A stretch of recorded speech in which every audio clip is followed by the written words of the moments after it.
The committee will come to order.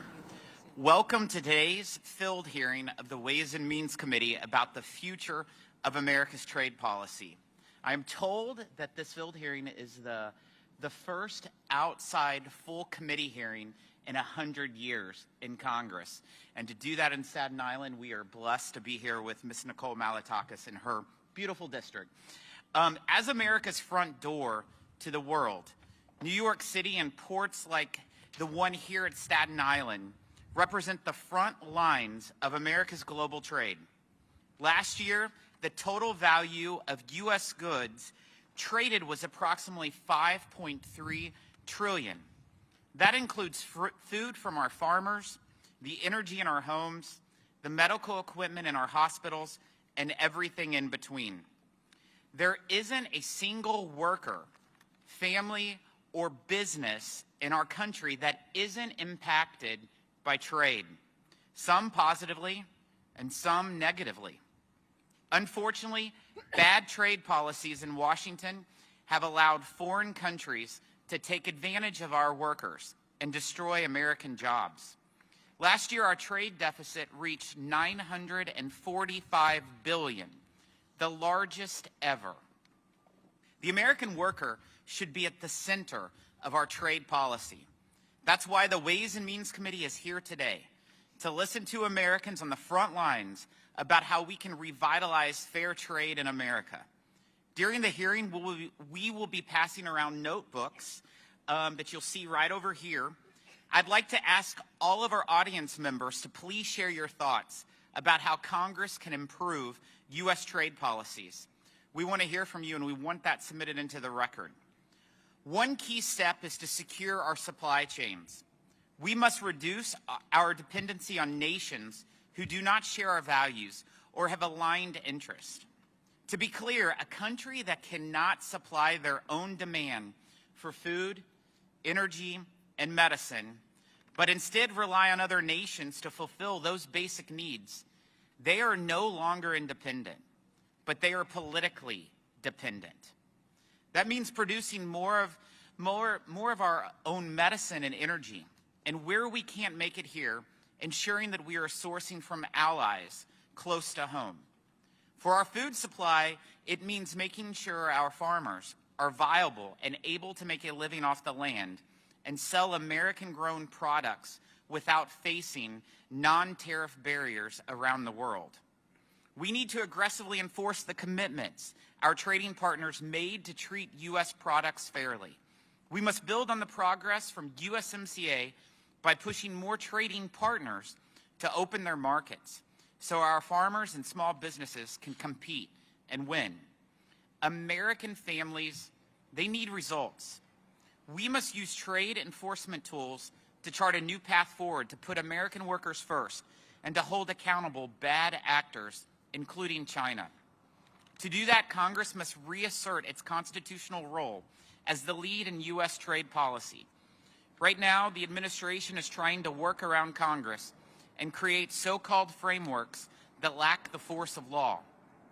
Congress needs to shine a light on China's human rights abuses and predatory trade practices. China is forging ahead with an aggressive trade agenda that cheats America, shapes the global playing field in its favor, and threatens key American supply chains and the livelihoods of American farmers and American workers. What should be now clear to everyone here today is that our country needs is a smart and strategic decoupling from China. Workers and small businesses being harmed by China's unfair trade practices have been overlooked and forgotten for way too long. They expect us to go further and to use the tools at our disposal to level the playing field for workers, farmers, and job creators. We're here to make sure the future of U.S. trade includes their voices. I'd like to introduce our witnesses for today's hearing. Del Heminger is a second-generation owner and operator of Hemdell Farms, Dairy, and Greenhouses in Ontario County. John Atkins, our host today, is the president of Global Containers Terminal USA. Nuri Turkle is the first U.S.-educated Uyghur American lawyer and human rights advocate. who serves as the chair of the U.S. Commission on International Religious Freedom, and John Romano, CEO of Tronix, and Thomas O'Shea, President of the United Steelworkers, Local 135. I want to thank our witnesses for taking time away from their families and their busy schedules to share your stories and ideas, and I'm pleased to recognize the gentleman from Massachusetts, Ranking Member Mr. Neal, for his opening statement. Thank you, Mr. Chairman. I want to thank you for joining with our witnesses today and holding this hearing. President Biden and congressional Democrats continue to push an economic and trade agenda that is focused not only on building the economy, but that benefits all members of the working families in America and across our great country. Democrats have charted the course for worker-centric trade policy for well over a decade. I want to thank those of you who were responsible for putting up the banners here today. We are indeed very grateful for the reminder that we want all to prosper because of American trade agreements. House Democrats, with leadership of this committee, paved the way for the May 10th agreement, which brought labor and environmental provisions to the core of the U.S. trade agreements and made them enforceable for the first time. Democrats have continued to build on the successes of the May 10th agreement. Most recently, Ways and Means Democrats demanded that prior administration renegotiate, and we did with the U.S. Cmte to enforce these trade agreements. We ultimately led to a successful agreement that updated NAFTA, the most pro-worker trade agreement ever based on the renegotiation, with new facility-specific labor enforcement mechanisms to address violations of worker rights in Mexico. The Biden administration has used this new mechanism 8 times to address labor issues that are in front of us. I know something about that agreement. I was the lead negotiator on it. And I want to say that in the end, 195 Democrats voted for that trade agreement, 194 Republicans voted for it, Jimmy Hoffa endorsed it, Rich Trumka endorsed it, and the Republican representative, Bob Lighthizer, did a great job on that trade agreement because he agreed with us on the enforcement of these agreements. We understand that U.S. trade policies should not come at the expense of American jobs or the rights of workers at home and abroad. That's why committee Democrats have championed the Uyghur Enforcement Act to prohibit the import of products made with forced labor by the Uyghur people in Xinjiang, China. We believe that no supply chain should contain products made with forced labor. We know trade, when coupled with the right domestic economic policies, can play an important role in creating new jobs and supporting a thriving economy. The U.S. should open its market to fair trade.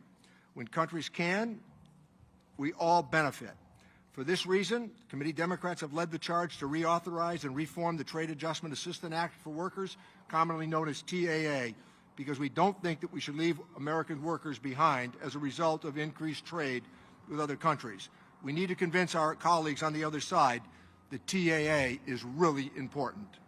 Committee Democrats are committed to delivering for the American worker by creating necessary policies that will be of benefit to them. In this vein, House Democrats included TAA in the American Competes Act, the most expansive pro-worker legislation to combat China's unfair trade practices in years. This legislation, which we passed last year, would strengthen U.S. trade laws and invest in America's workers while boosting Americans' economic opportunities. Our colleagues on the other side, they need to help us pursue these policies so that we don't do things to the detriment of American workers. Let me be clear, the other side has proposed to slash the budgets of federal agencies that administer and enforce these trade laws, in some cases by up to 22%.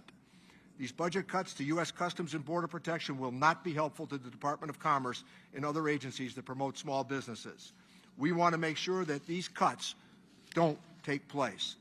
I urge all the members of this committee to ensure that American workers, farmers, and businesses have the tools they need to compete in a global economy. President Biden and congressional Democrats have delivered for the American people. Delighted this morning when Mr. Atkins mentioned the CHIPS issue. It is happening because of the legislation that we helped to pass. As a result of the bipartisan infrastructure law, $9.3 billion is going to go directly to New York to invest in roads, bridges, transit, ports and airports, and other opportunities for clean water across this region. These historic investments will reach communities across the entire country, including rural America and underserved populations. Federal investments in tax credits championed by Democrats on this committee in the Inflation Reduction Act will also drive New York's clean energy transition and create jobs, take us on a path to net zero emissions. Thank you, Mr. Chairman, for offering us this opportunity and allowing our witnesses to share their expertise and experience with us. Thank you, Mr. Nill. I'm pleased to recognize the gentle lady from New York, Ms. Maliotakis, for 5 minutes.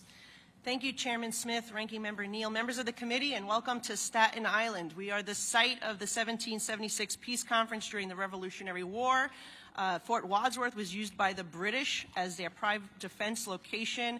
It is where tennis was first introduced in the United States in 1874, and Sandy Ground is the nation's oldest free settlement for African Americans. You may have seen Staten Island on the big screen if you watched Easy Money, Working Girl, Godfather, Saturday Night Fever. We are birthplace to Pete Davidson and the Impractical Jokers. And we, of course, are home to the iconic Staten Island Ferry, and what I would argue is the best cannoli in the United States of America, which we will have for you to try later this morning. I would like to thank the Chairman for choosing Staten Island as the setting for the first field hearing on trade in America. It is my hope that this experience gives members of the committee a new perspective on New York City and reveals the vital role that our ports fulfill when looking at American trade policy and practice. We are standing in one of the largest harbors in the world. From 1892 to 1924, over 12 million immigrants passed through Ellis Island to become American citizens and strengthen this great nation. New York City is and always will be a hub for American trade, going back to 1613 when the Dutch established fur trading posts in both Manhattan and Staten Island, and trade will always be a cornerstone of our nation's economy. Today, these historic waters make up the largest container port on the East Coast and the second largest in the country. In the first 3 months of 2023, the Port of New York and New Jersey was the nation's second busiest port, moving nearly 1.8 million containers, and last year it moved $271 billion worth of goods. Our community is excited that this container terminal is planning to increase its capacity by 65% through 2027 and double by 2030. And it's because of both private investment and federal funding for infrastructure and dredging by the Army Corps of Engineers that larger vessels and more service options for goods coming and going will be possible in the future. And I will work with everyone here to make sure our waters are ready for larger vessels and the positive impact that they will bring. But in order for the local and national economy to truly reap the benefits of these investments, we must have a pro-growth tax and trade agenda, and that is exactly what our House Republicans are focused on. While this terminal highlights positive recovery and avoidance of pandemic-era headaches, consumer patterns have undoubtedly changed and global supply chains continue to shift. Though the Port of New York and New Jersey has received a slight increase in container processing, future freight orders seem to point to a freight slowdown in conjunction with an economic contraction and stalling economy under President Biden. One area where we feel that we can lead as a Ways and Means Committee, and there's great potential to grow our GDP, is exports. The U.S. became energy independent and a net exporter for the first time in modern history under the Trump administration, and the U.S.-Mexico-Canada agreement passed with bipartisan support has increased our region's competitiveness in the global economy. Now, our committee is working to reduce our dependency on China by enacting pro-growth and trade policies, strengthening trade relationships with those who share our values to bring critical supply chains for energy, pharmaceuticals, and technology home where we can, and work with our allies, not our adversaries, where we can't. To protect our economy and our national security, Americans cannot be at the mercy of a nation that can weaponize these life-sustaining resources against us, as we have seen Russia do to Europe with energy. It is time to work to eliminate trade barriers, restore fair trade agreements with our closest allies, provide new markets for American products, create jobs for American workers, and fill this container terminal. I look forward to hearing today's testimony and working with my colleagues from both sides of the aisle to accomplish these goals. Thank you. Thank you, Ms. Maliotakis. Would like to introduce our witnesses. Mr. John Atkins, our host today, is the president of Global Containers Terminal USA. We have Mr. Del Heminger, is a second-generation owner and operator of Hemdell Farms, Dairy and Greenhouses in Ontario County. We have Mr. Nuri Turkle. He's the first U.S.-educated Uyghur American lawyer and human rights advocate who serves as the chair of the U.S. Commission on International Religious Freedom. We have Mr. John Romano, who's the co-CEO of Tronix. And then Mr. Thomas Oshai is the president of United Steelworkers Local 135. The committee has received your written statements, and they will all be made part of the formal hearing record. I also want to let others in attendance know that they too may provide a written statement. Please find the clipboards that we will be passing out throughout the hearing available, and your statements will be added to the record when submitted. Now for our guest, you each have 5 minutes to deliver your oral remarks. Mr. Atkins, you may begin. Thank you, Mr. Chairman. Good morning, and I want to thank the committee for coming to GCT New York for its meeting. We're all here today because trade is all our livelihood. My name's John Atkins. I've worked in the marine cargo handling industry, which is reliant on the trading relationships of the United States, for 38 years. President GCT USA, which operates 2 Green Marine certified terminals, both here in Bayonne and also at our site here in New York. I'm also chairman of the Sustainable Terminal Services. It's a nonprofit corporation composed of the 6 container terminal operators in the Port of New York and New Jersey, whose primary purpose is to promote environmentally sensitive, efficient, and secure marine terminal operations in the port. While we're all competitors, we put the competitive spirit aside to focus on collective projects that have been implemented for the betterment of the port as a whole. These projects focus on the environmental issues, both physical and cyber security, and supply chain fluidity through information sharing. The container terminal operators can only work together to pursue these port-wide goals through the authorities granted through a discussion agreement filed with and approved by the Federal Maritime Commission. This discussion agreement provides limited antitrust immunity for discussions of this nature among the marine terminal operators. This arrangement is under attack, and we urge your support to preserve this tool that allows marine terminal operators to act together for the collective good.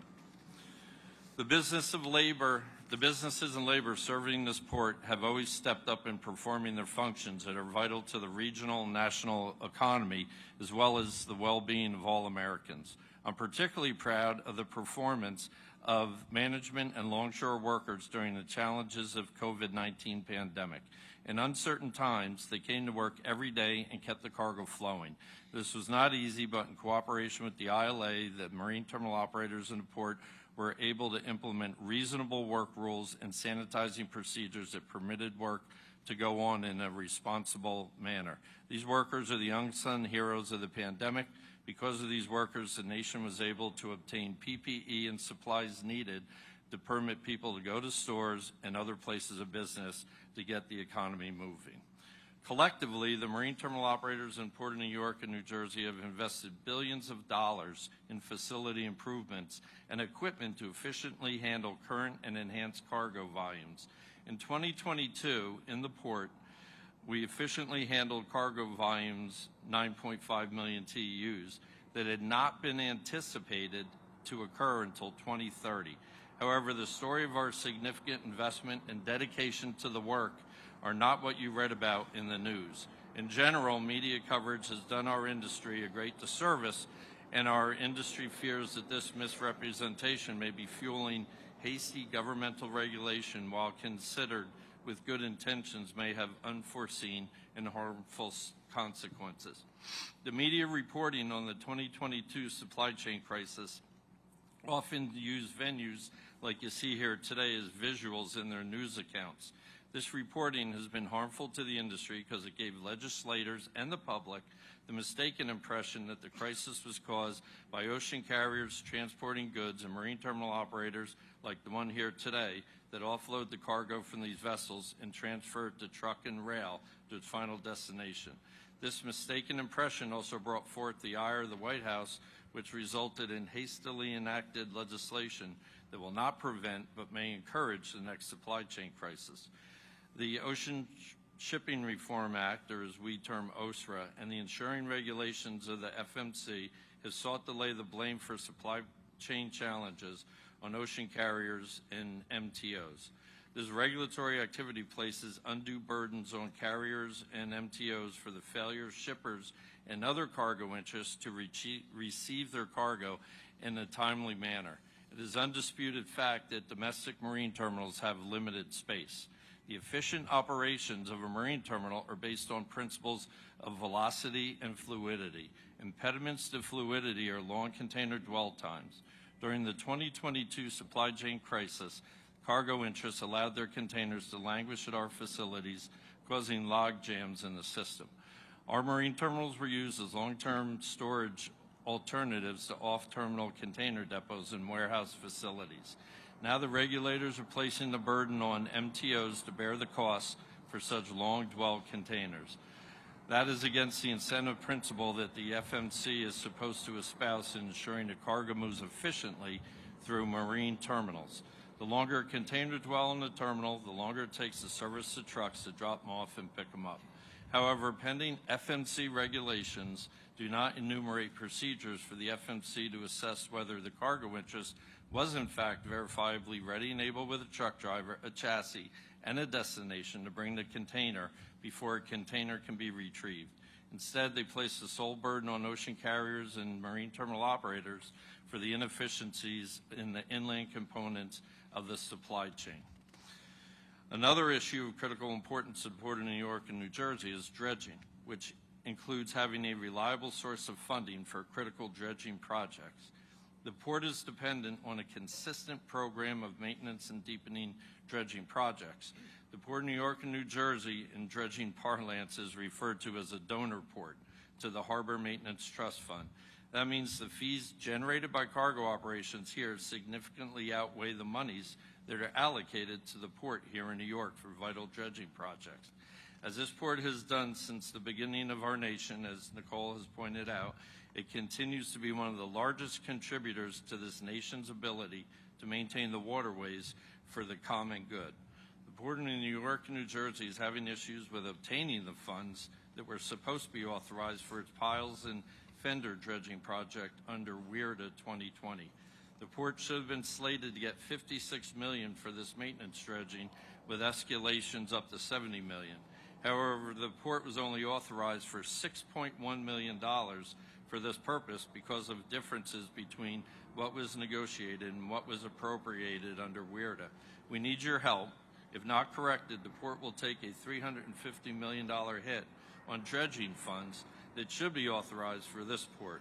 We understand that the problem is expanding the use for Harbor Maintenance Trust Fund to secondary sources like locks and levees and beach refurbishment. However, this is against the principle that harbor maintenance fees generated in port should inure to the benefit of those ports. Please help the port maintain its position as an economic engine for this region and the nation and release money being held in the Harbor Maintenance Trust Fund. As stated, the domestic marine cargo handling industry is dependent on this country's trade with other nations. We understand that this is a complex issue with certain nations acting in a belligerent manner towards the United States. However, the foreign and trade policy of the United States must be mindful of the quandary that places the domestic cargo handling industry, particularly as it pertains to issues related to sustainability.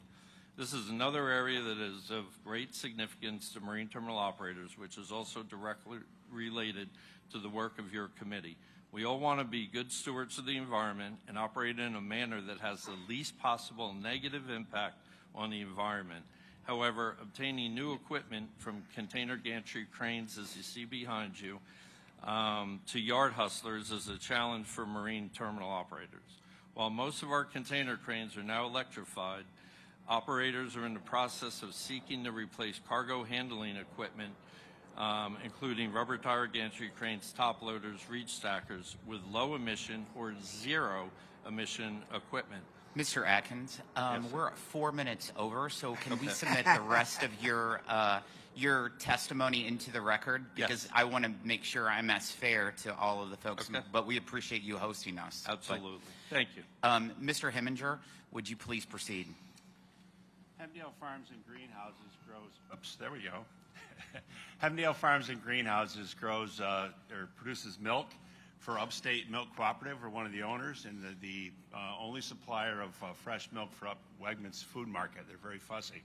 We also grow transplants to start vegetables for ourselves and 20 other farms, and then we grow a lot of cabbage. We have cabbage year-round.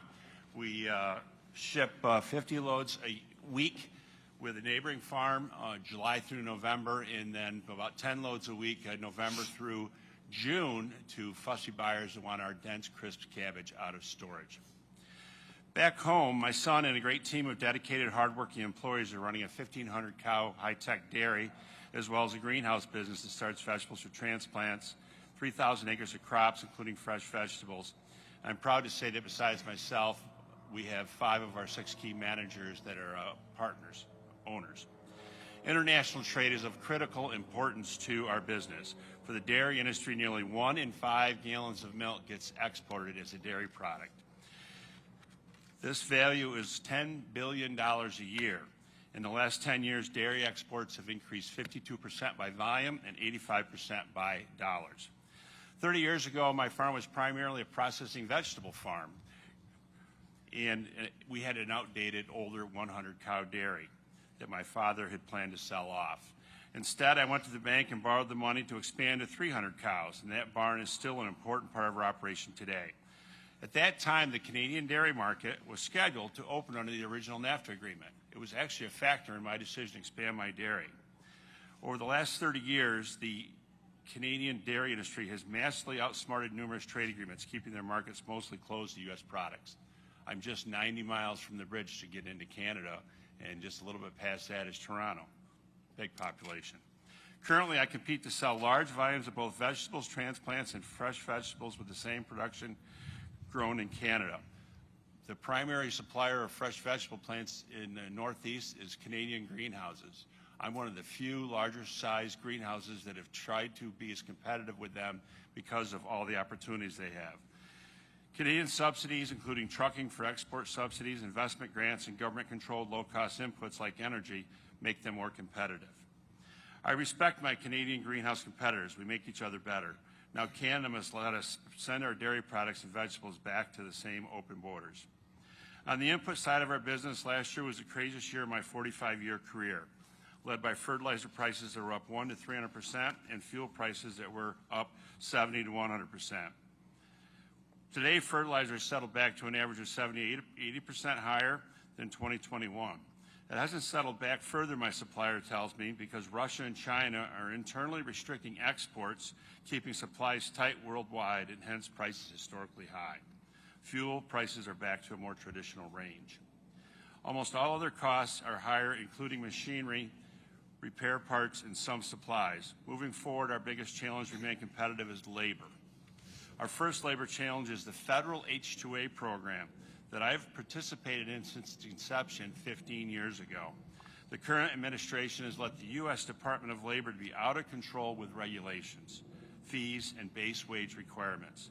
Canada and Mexico are increasing production, knowing they can produce many products cheaper than those of us in the United States trying to do that with these labor costs.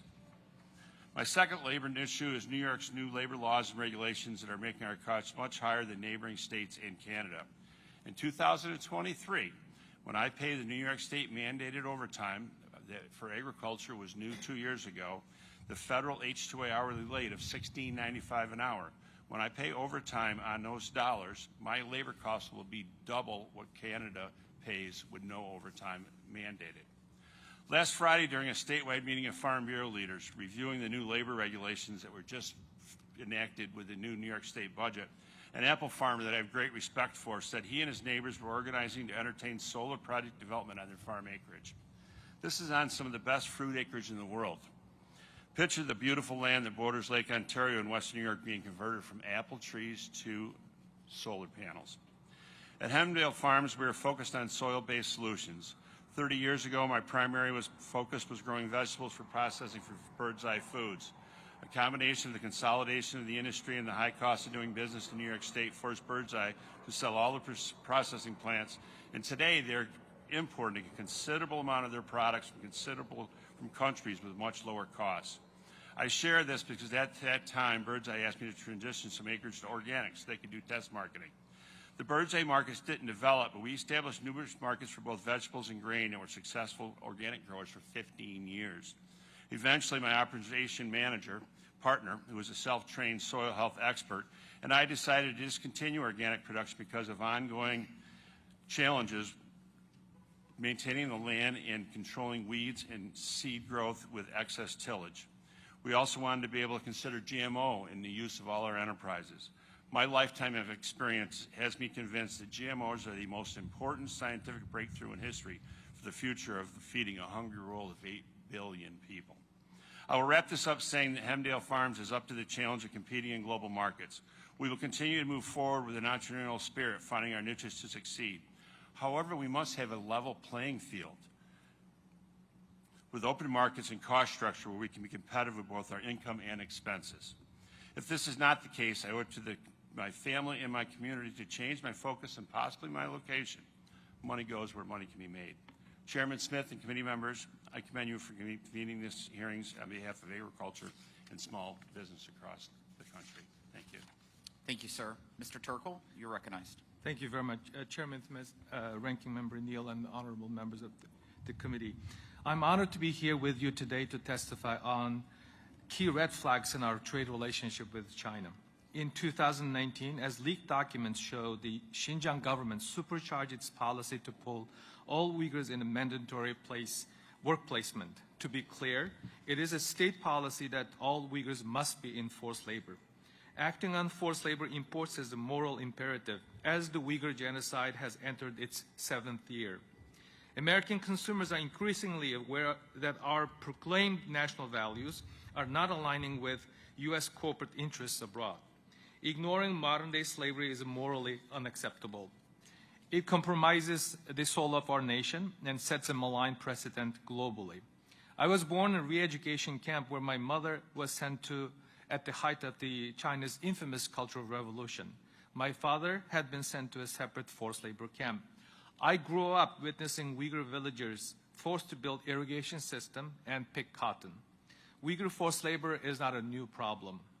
The return of re-education camps and forced labor on an industrial scale is a morally abhorrent practice that demands a response backed by political will.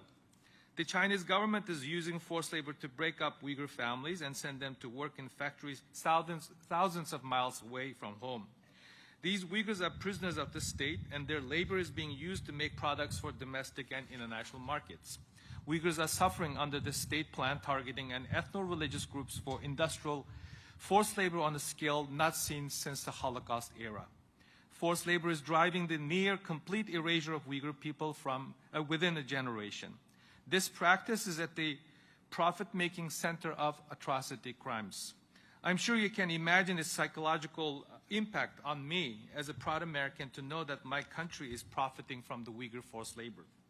Knowing that my own dollars might be spent on goods produced with the slavery of my own friends and people is sick and cruel reality.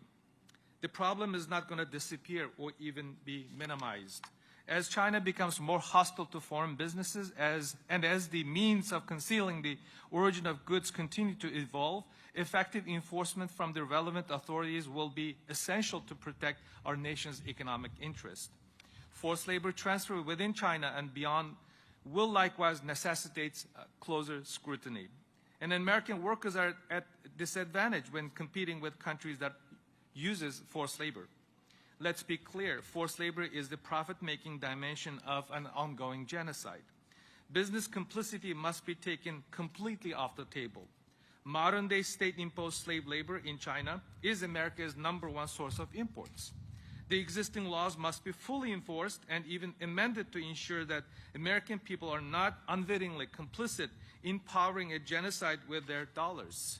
In closing, I'd like to make the following recommendations. First, this committee should conduct robust oversight hearing on the implementation of the UFLPA. Second, Congress should continue to increase funding for UFLPA enforcement.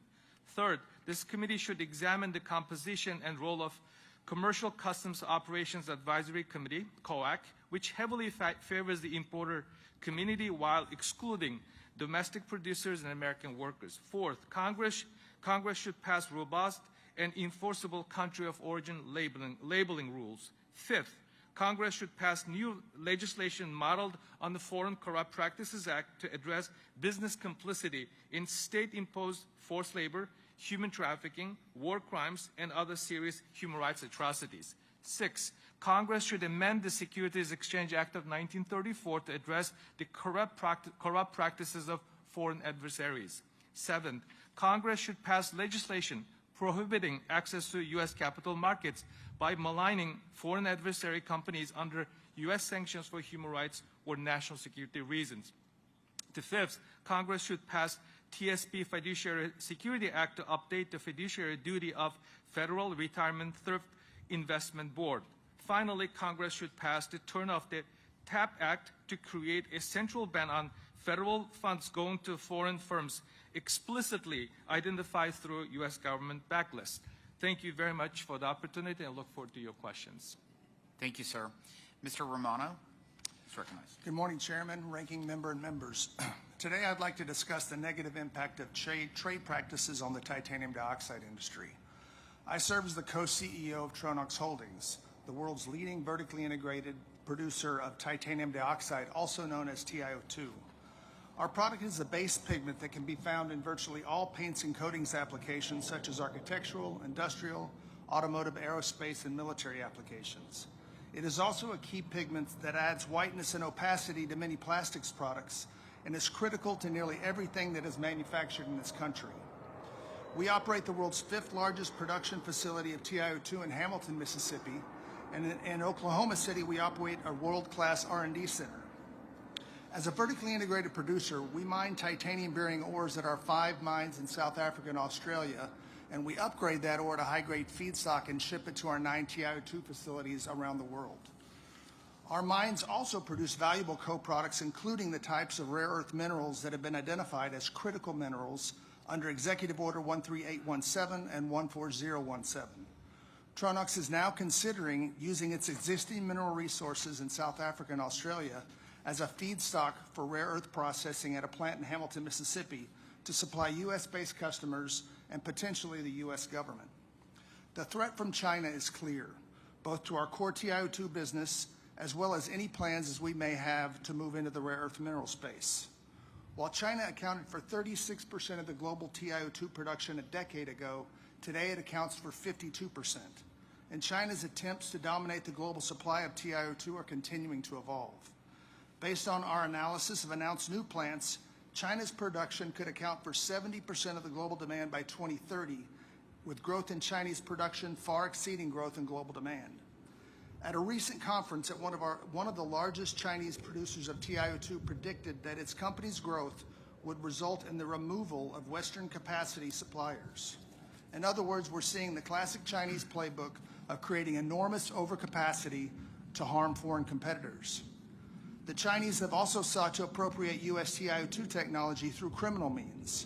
In 2014, a federal jury in San Francisco found 2 individuals and 1 state-owned entity guilty of economic espionage and theft of TiO2 trade secrets. Many Chinese producers are either part or wholly state-owned, and there is discriminatory application of bankruptcy laws which keeps failing firms propped up, preventing them from shutting down the unprofitable producers.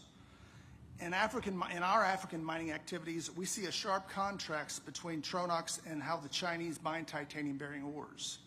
In South Africa, we employ approximately 22 individuals, where we mine ore and we operate sophisticated mineral separation and smelting operations which produce high-quality titanium feedstock and pig iron, much of which is shipped to the United States. Our mine closure plans are world-class, requiring the restoration of the local area's natural flora and fauna. China's exploitation of Africa's titanium mineral resources is far different. As China exhausts its own titanium resources, it has turned increasingly to Mozambique, where it exports huge quantities of unprocessed ore to China for mineral separation and upgrading. Not only are its mining practices far less sustainable than ours, but it lacks the in-country processing, which deprives local communities of employment and development opportunities. One of the primary reasons the United States TiO2 industry remains strong is attributable to a decisive action taken by USTR under Section 301. Since the initiation of Section 301, U.S. TiO2 production has decreased by less than 10%, and imports of Chinese material have halved. If you compare that in contrast to the European Union, where capacity has been reduced by 22%, and exports of Chinese material into the EU have increased 82%.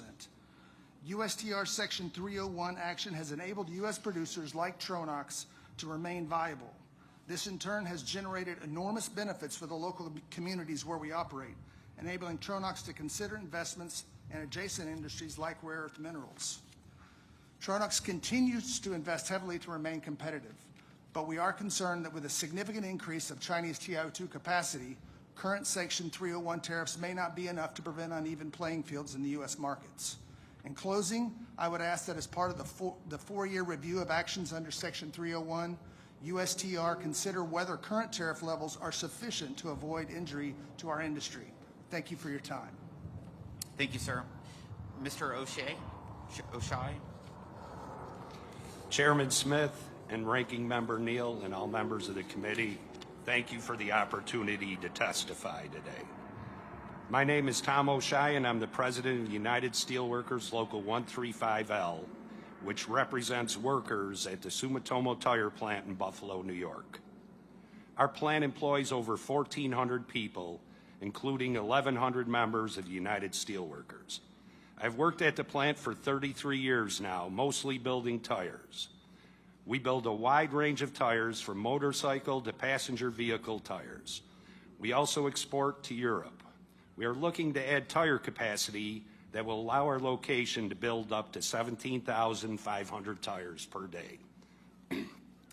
I can sit before you today talking about expansion and tell you that I recently posted on my Facebook page about job openings at the plant that start at $25.33 an hour with excellent benefits.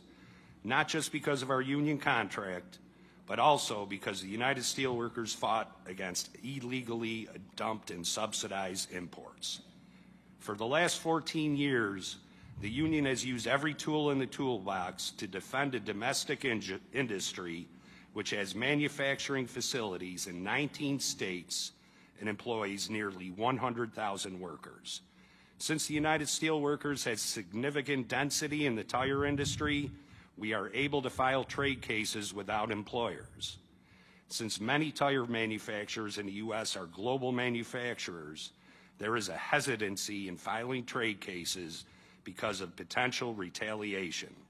But for the union, this is about our jobs and a level playing field. The union filed the only successful 421 petition against China in 2009 that lasted until 2012 on passenger vehicle and light truck tires. Then in 2014, the union filed an anti-dumping and countervailing duty case because when the 421 relief expired, Chinese producers flooded the U.S. market with imports going from about 24 million units to more than 50 million. The reason for the gap between 2012 and our trade case filing in 2014 is because our trade laws require showing 3 years of harm before we can win at the ITC. We won that PVLT tire case in 2015, which continues today. The union later won a trade case on bus and truck tires from China in 2017 and joined Titan Tire in winning trade cases for off-the-road tires as well. Finally, in 2021, the union won a follow-on case against 4 countries on PVLT tires. All told, there have been 12 cases that have led to duties on 6 different countries. Millions of dollars and thousands of hours have been spent defending American workers because we believe in fair trade. However, Congress could do more to ensure a level playing field. First, after 12 trade cases won against 6 countries, what more evidence does Congress need to see that tire products are an import-sensitive commodity? Congress should add tires to the GSP import-sensitive list. We should not unilaterally drop tariffs on tires when, for example, a Chinese tire company invested nearly $1 billion into a GSP country, which could come here tariff-free. We need to make it easier to address third country subsidies like China's Belt and Road Initiative. We need to recognize that global companies can quickly shift dumping from one country to another, undermining U.S. manufacturing jobs.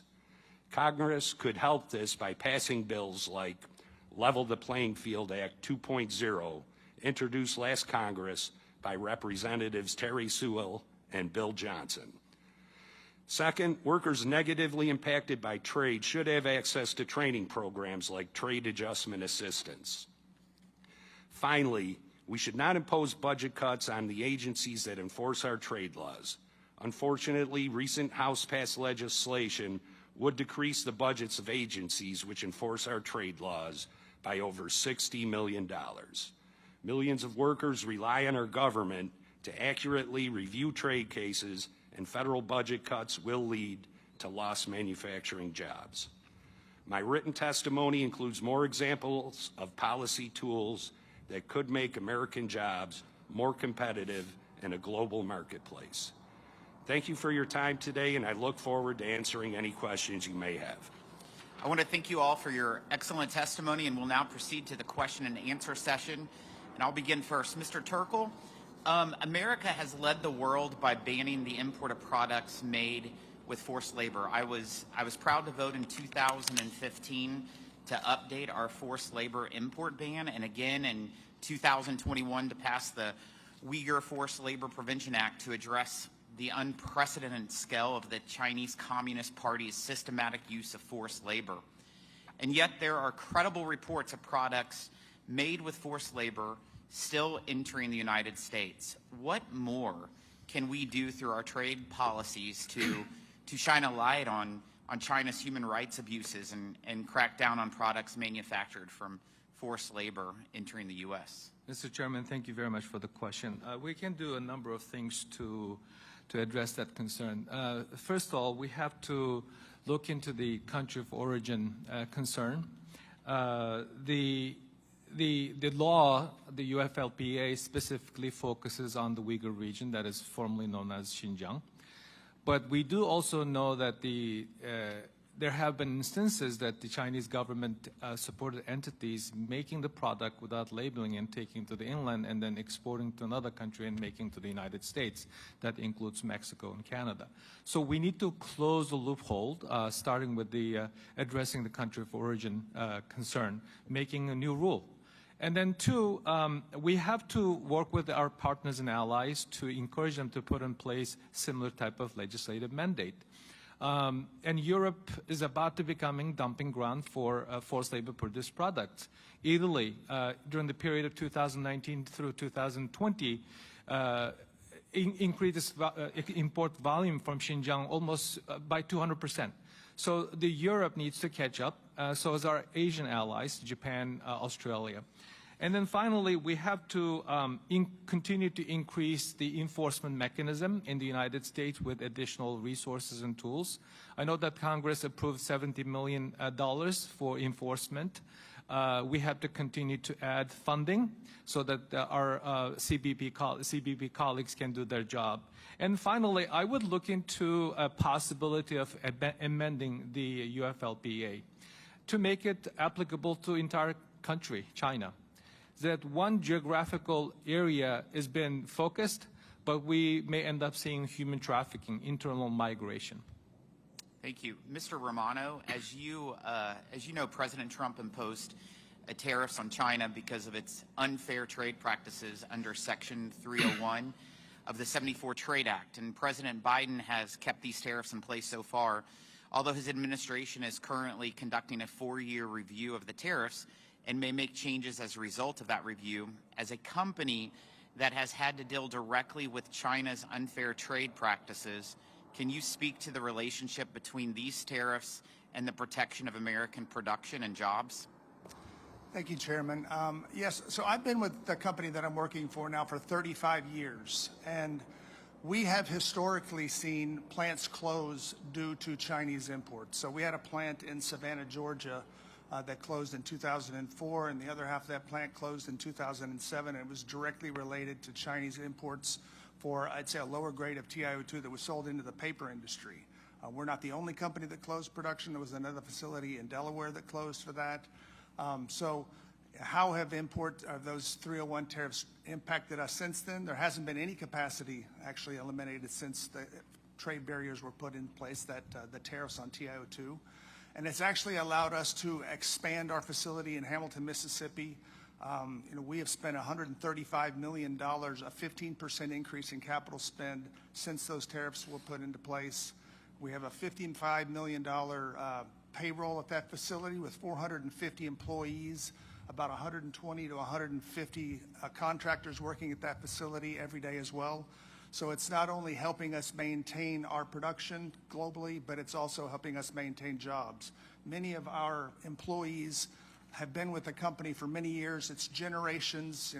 I said I've been with this company for 35 years. There's been somebody in my family that's worked for this company for 72 years. So the U.S. is a big part of what we do. That Hamilton facility that we have in Mississippi is our crown jewel, and we're looking at opportunities now to try to see how we might be able to expand that business into the rare earth space and take some of the resources we have out of South Africa and Australia and bring them to the United States for upgrading.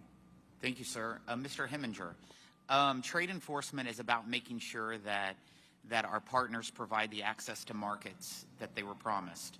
Today, Canada is not meeting its obligations under USMCA as it relates to American dairy exports. If the U.S. fails to enforce obligations under our trade agreements on dairy products or any other, what does that mean for farmers such as yours or other businesses?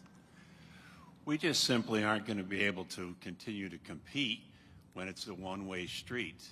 We need a level playing field, and the American public and people need to realize that, generally speaking, we're either going to be importing all our fruits or vegetables, or we're going to stand up for labor and equal opportunities for American farmers. Right today, like I said, we can't ship our milk to Canada. I expanded my dairy 30 years ago thinking that market would open up. But yet, at Hunts Point, right here in New York City in the Bronx, there's New York cabbage out of storage. My first attachment is the Hunts Point report from Friday. And on it, it shows a few products out of storage in Canada. You look at this again in July through November, every single product here will have a Canadian entry on it. At the same time, my milk can't go to Canada. It's just common sense. Thank you, sir. Mr. Oshai, one quick question. In your opening statement, you made a comment about the Chinese investing in a company in a GSP nation. What's that country that you were referring to?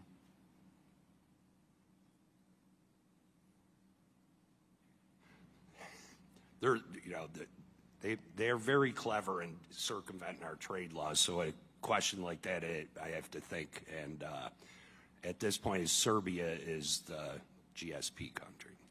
Okay. Thank you very much. I recognize the ranking member, Mr. Nill, for questions. Thank you for Thank you for your informative testimony. The common theme is pretty clear: enforcement. I mean, everybody's nodding their heads in the affirmative as we say that. Mr. Oshai, in your testimony, you demonstrate the importance of enforcement of U.S. trade laws to protect domestic workers and manufacturers against many of these unfair practices of other countries, namely China. We know that without effective enforcement, trade liberalization measures can have a detrimental effect on America's workers and industries. Could you talk briefly about how trade enforcement benefits workers like those that you represent at the tire manufacturing plant in Tonawanda, New York? And wouldn't the proposed budget cuts that you referenced be of great harm to trade enforcement? Ranking Member Neal, thank you for the question. I believe they would. We could see before the 421 case in 2009 that there was tire plants closing every year in the United States. We could not compete with all the tires that were being illegally dumped in the United States. And 2013, when those expired, we started to feel it again.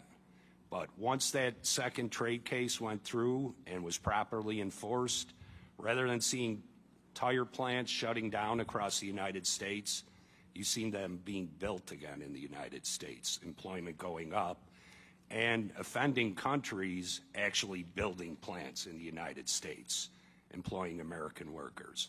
So that is a big impact for us, but we also have seen where they would shift production to countries like Vietnam to avoid tariffs, or export tires to other countries and try and send them to the United States tariff-free. So it's a constant shell game they're playing, and without the money for representatives to enforce our trade laws, they'll start getting away with that again. Thank you. And follow-up, Mr. Scheid, the Trade Adjustment Assistance Act for workers has provided workers adversely affected by trade with opportunities to gain new skills and credentials and the support needed to rebuild skills in future jobs. This is an ideal opportunity for community colleges across the country to address those who, because of trade economics, that have offered dislocations, an opportunity to get back into the workforce with upgraded skills. The program expired last year. We've been pushing very hard on this side for the Department of Labor to begin the process of putting together legislation that would come to the assistance of those who have been unfairly impacted. So in the Competes Act, we were all in. We need to get our other side here to enjoy the same enthusiasm we do as it relates to trade adjustment assistance. Can you reference how that has worked in your area?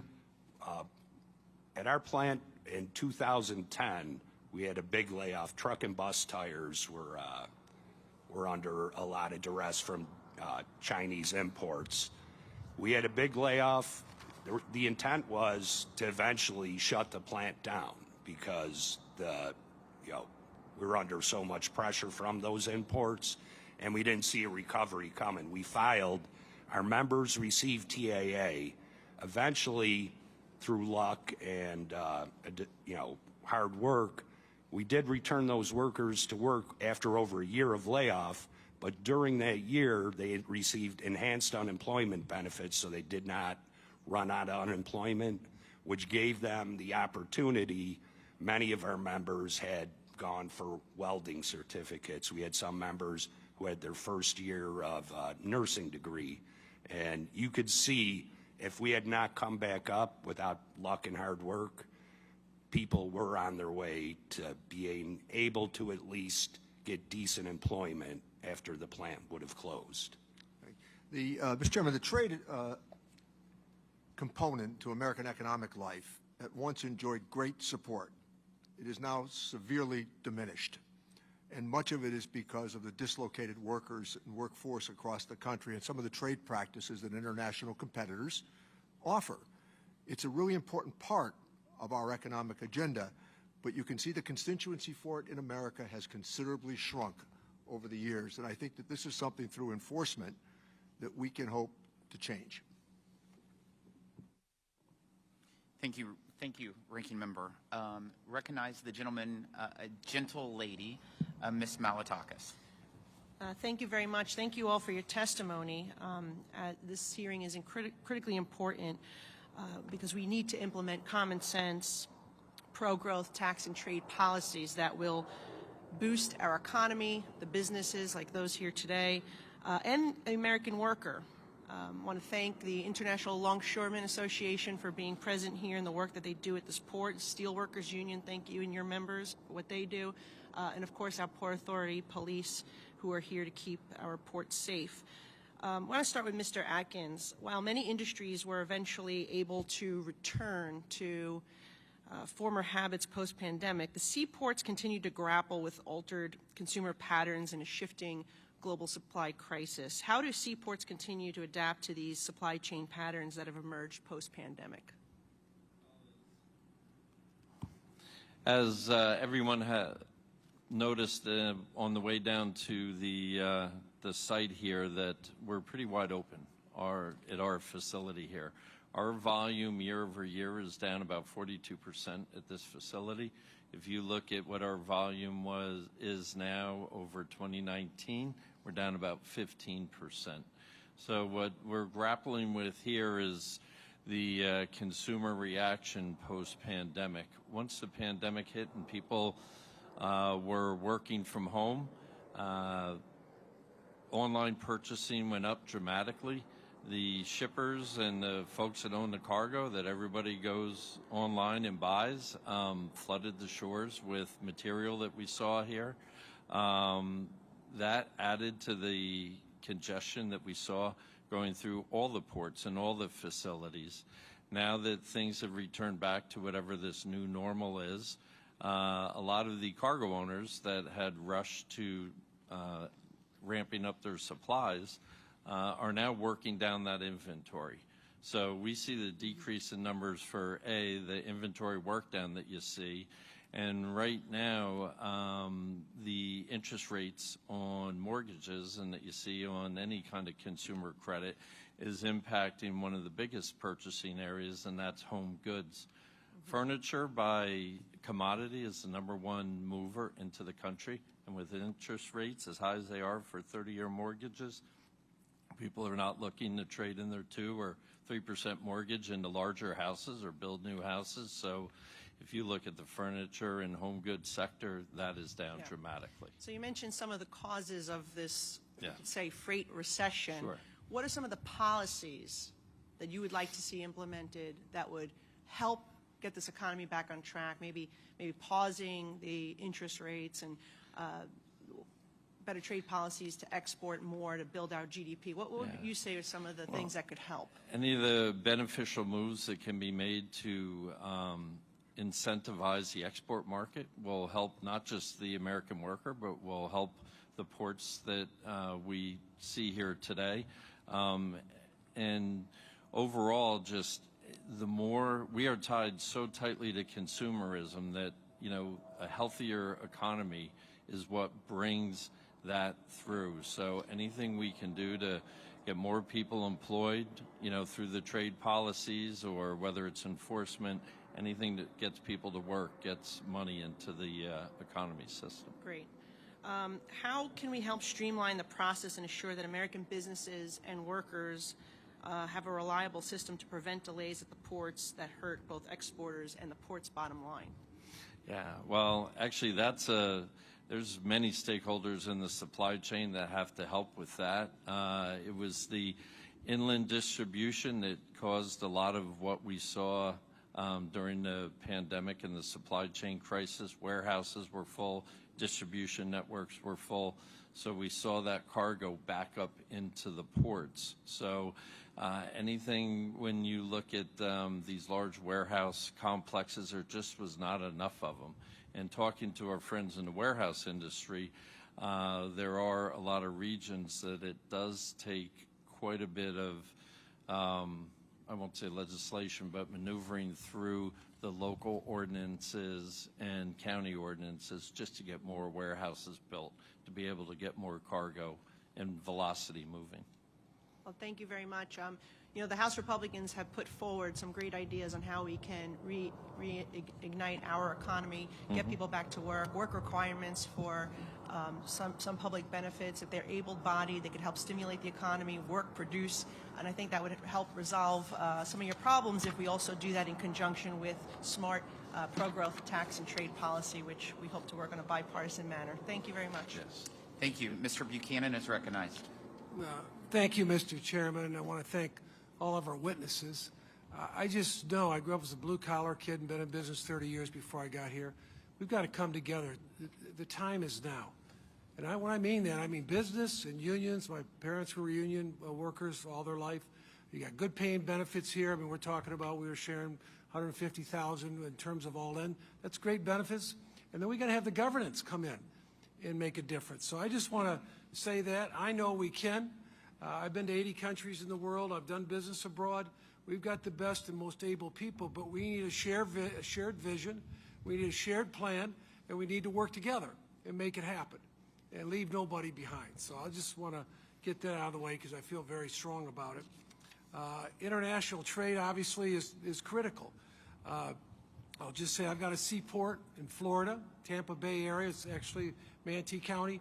We're up 35%. I'm not saying because of one reason or another, but I was looking at the numbers and we're up 35%. Ports in Florida, we have 15. And 1 in 5 jobs is trade related in terms of Florida. 107, you know this, what this number means better than I do, but 107 million tons of cargo was moved last year in Florida. And so that's come up, and I know some people get tired of hearing about Florida. I'm from Detroit originally, but my point is that they're moving in the right direction. We're going to have a delegation meeting, Greg and myself and others, to meet with all our ports in the very near future. We're going to talk about what more can we do? What more can we do to help? Because these are good paying jobs, and it's very important. The other thing I just want to say in terms of FTAs, free trade agreements, we need to find a way we can work together. USMCA, I thought, was a good blueprint that we came together on. We had 380 votes, so we've got to make sure that we're doing that. I think in terms of the UK, the EU, if you want to deal, it's just my opinion, I'm not an expert, but if you want to deal with China, you've got to find a way to work with the EU. That seems like we have a lot of shared values. They get good benefits, get the month of August off from work, so they got some really good positive things. We've got to find a way, if we can't come together, I think that'll make a big difference in terms of having an ally. Let me share this with you, is that a lot of people, you know it, but maybe you haven't thought about it. But I was on a trip this week and someone brought up, we got 8 billion people on the planet now. So let's say the United States is 350 million, but 8 billion, that's a lot of opportunity. And we've got to make sure we get our fair share, but we do, as someone mentioned, that, you know, a lot of them don't play the game right. We'll talk about that in a minute. But USTA, Bob Lighthizer, and Richie knows we worked together, and we got that. We got 380 votes out of there. We need to go to work and make some differences. The other thing I'll just tell you, someone said about free trade. I'm a free trader, but it needs to be fair. And I personally feel like we've been played, and I'm a Republican. So let me just tell you that. I just feel strongly about that. Obviously, with China, we've been played for a lot of years. And I'll say we got other good friends, even the Japanese. And I do business with the Japanese over the years. But we've been played there as well. At the end of the day, it needs to be somewhat fair, however you want to look at that. So that's just my strong feelings with that. I just got off yesterday the plane at 4 o'clock on a Codell, and we met with Korea, Indonesia, Jakarta, Poland, and one of the countries, North Macedonia. So anyway, met with 4 or 5 different countries, and the bottom line is that all of them were very enthused about us. We need to be engaged. We need to be working together, and a lot of more business groups that we met with. Not all of them, but usually the receptions at night were business groups, and we had a lot of good dialogue. And they realized that our embassies were there, American business people were there, and they're making some progress, but they need more help, because if they do better, in a sense that way, it also helps us out as well. John, I wanted to mention, Mr. Atkins, a little bit. You said your business is down 42%.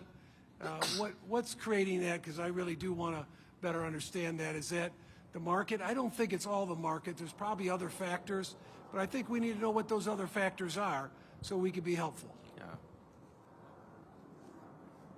It's partially driven by the trade lanes that you service at your individual terminal, the ones that we have here, with Far East trade, with China being so far off with the reduction in consumer purchasing here.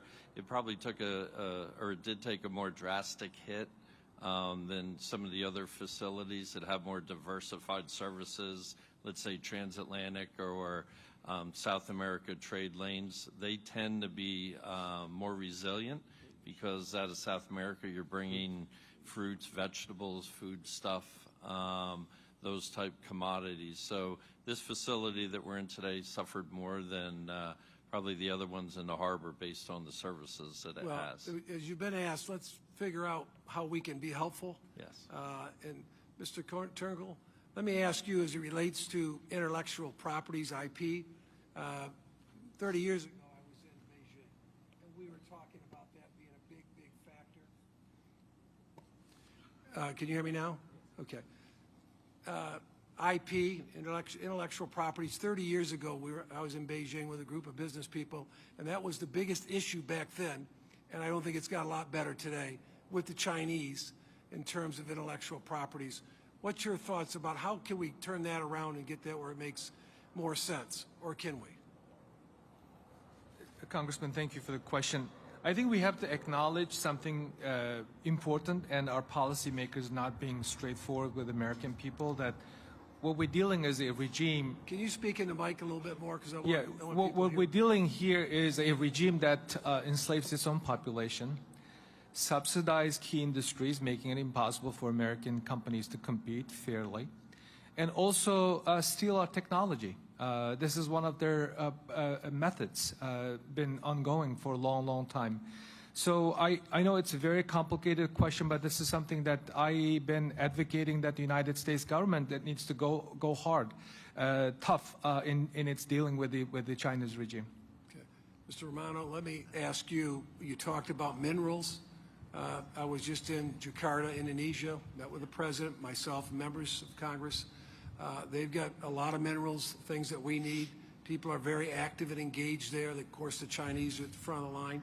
But we've got to find a way. They don't want to, they've got to do some business like all those countries do with the Chinese, but they don't trust them, don't want to work with them if they don't have to. But they made it very clear we need to be there. And of course, when we go down, looking down the road in terms of EV vehicles and everything else, they have a lot of those minerals there. What's your thought on what we need to be doing? Yeah, so we are a large miner. We have 5 mines in Australia and South Africa. And so the those minerals also contain rare earths. And historically, what we've done with those rare earth minerals is ship them as tailings to China, and they've upgraded those into rare earth oxides and ultimately into magnets.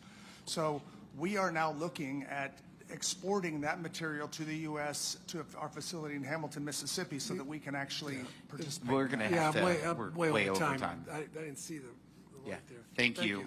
Mr. Blumenauer. Thank you, Mr. Chairman, and for your patience in bringing us together. There's one area that I think this committee ought to be able to get their arms around. And I appreciate Mr. Turkle and Mr. Oshai talking specifically about the de minimis loophole. Mr. Turkle, you talk about how this is used to allow goods used by forced labor to come to the country. You have excellent testimony. You didn't have a chance to speak to it in just your 5 minutes, but I would commend the committee to look at Mr. Turkle's page 10 and 11 about the abuses here and the impact by allowing over 2 million packages a day, uninspected, untariffed, to flow into the United States. Mr. Turkle, do you want to talk about what you might have added if you had time for your testimony? Yes, I would like to point out that this is a serious problem. For example, one half were shipped with 0 digital data provided to U.S. Customs authorities. Could you speak a little closer into the microphone? Yes. You're hard to hear you. 1/4 of those flagged for inspection were never inspected because the importer failed to comply with the order to hold items for inspection. And then 1/4 of those inspected, I'm talking about de minimis, those 2 million packages coming to the United States, 1/4 of those inspected at JFK Airport had some type of violations. So we need to look at why we have this loophole continued. One company that have been in the question is the Shane. That is it is one of the most successful Chinese companies, even though their headquarters in Singapore. The download of this app has surpassed already TikTok, Instagram, Twitter. So that shows that this is one of the most effective tools that the Chinese entities is using by taking advantage of the de minimis rule. We need to consider looking at the possibility of changing the dollar amount. 200. You mentioned Right. I mentioned 2 million, but yesterday I was looking at other records. One of the world's foremost expert on this issue, Dr. Laura Murphy, testified in Congress. She said 3 million. So that's a daily package coming into the United States. That's a big loophole that we need to close. I appreciate that very much. I do hope that there's an opportunity for the committee to look at this huge volume of uninspected, I mean, we're here in New York, the home of exploding electric bike batteries. There are $799 e-bikes coming through under this loophole.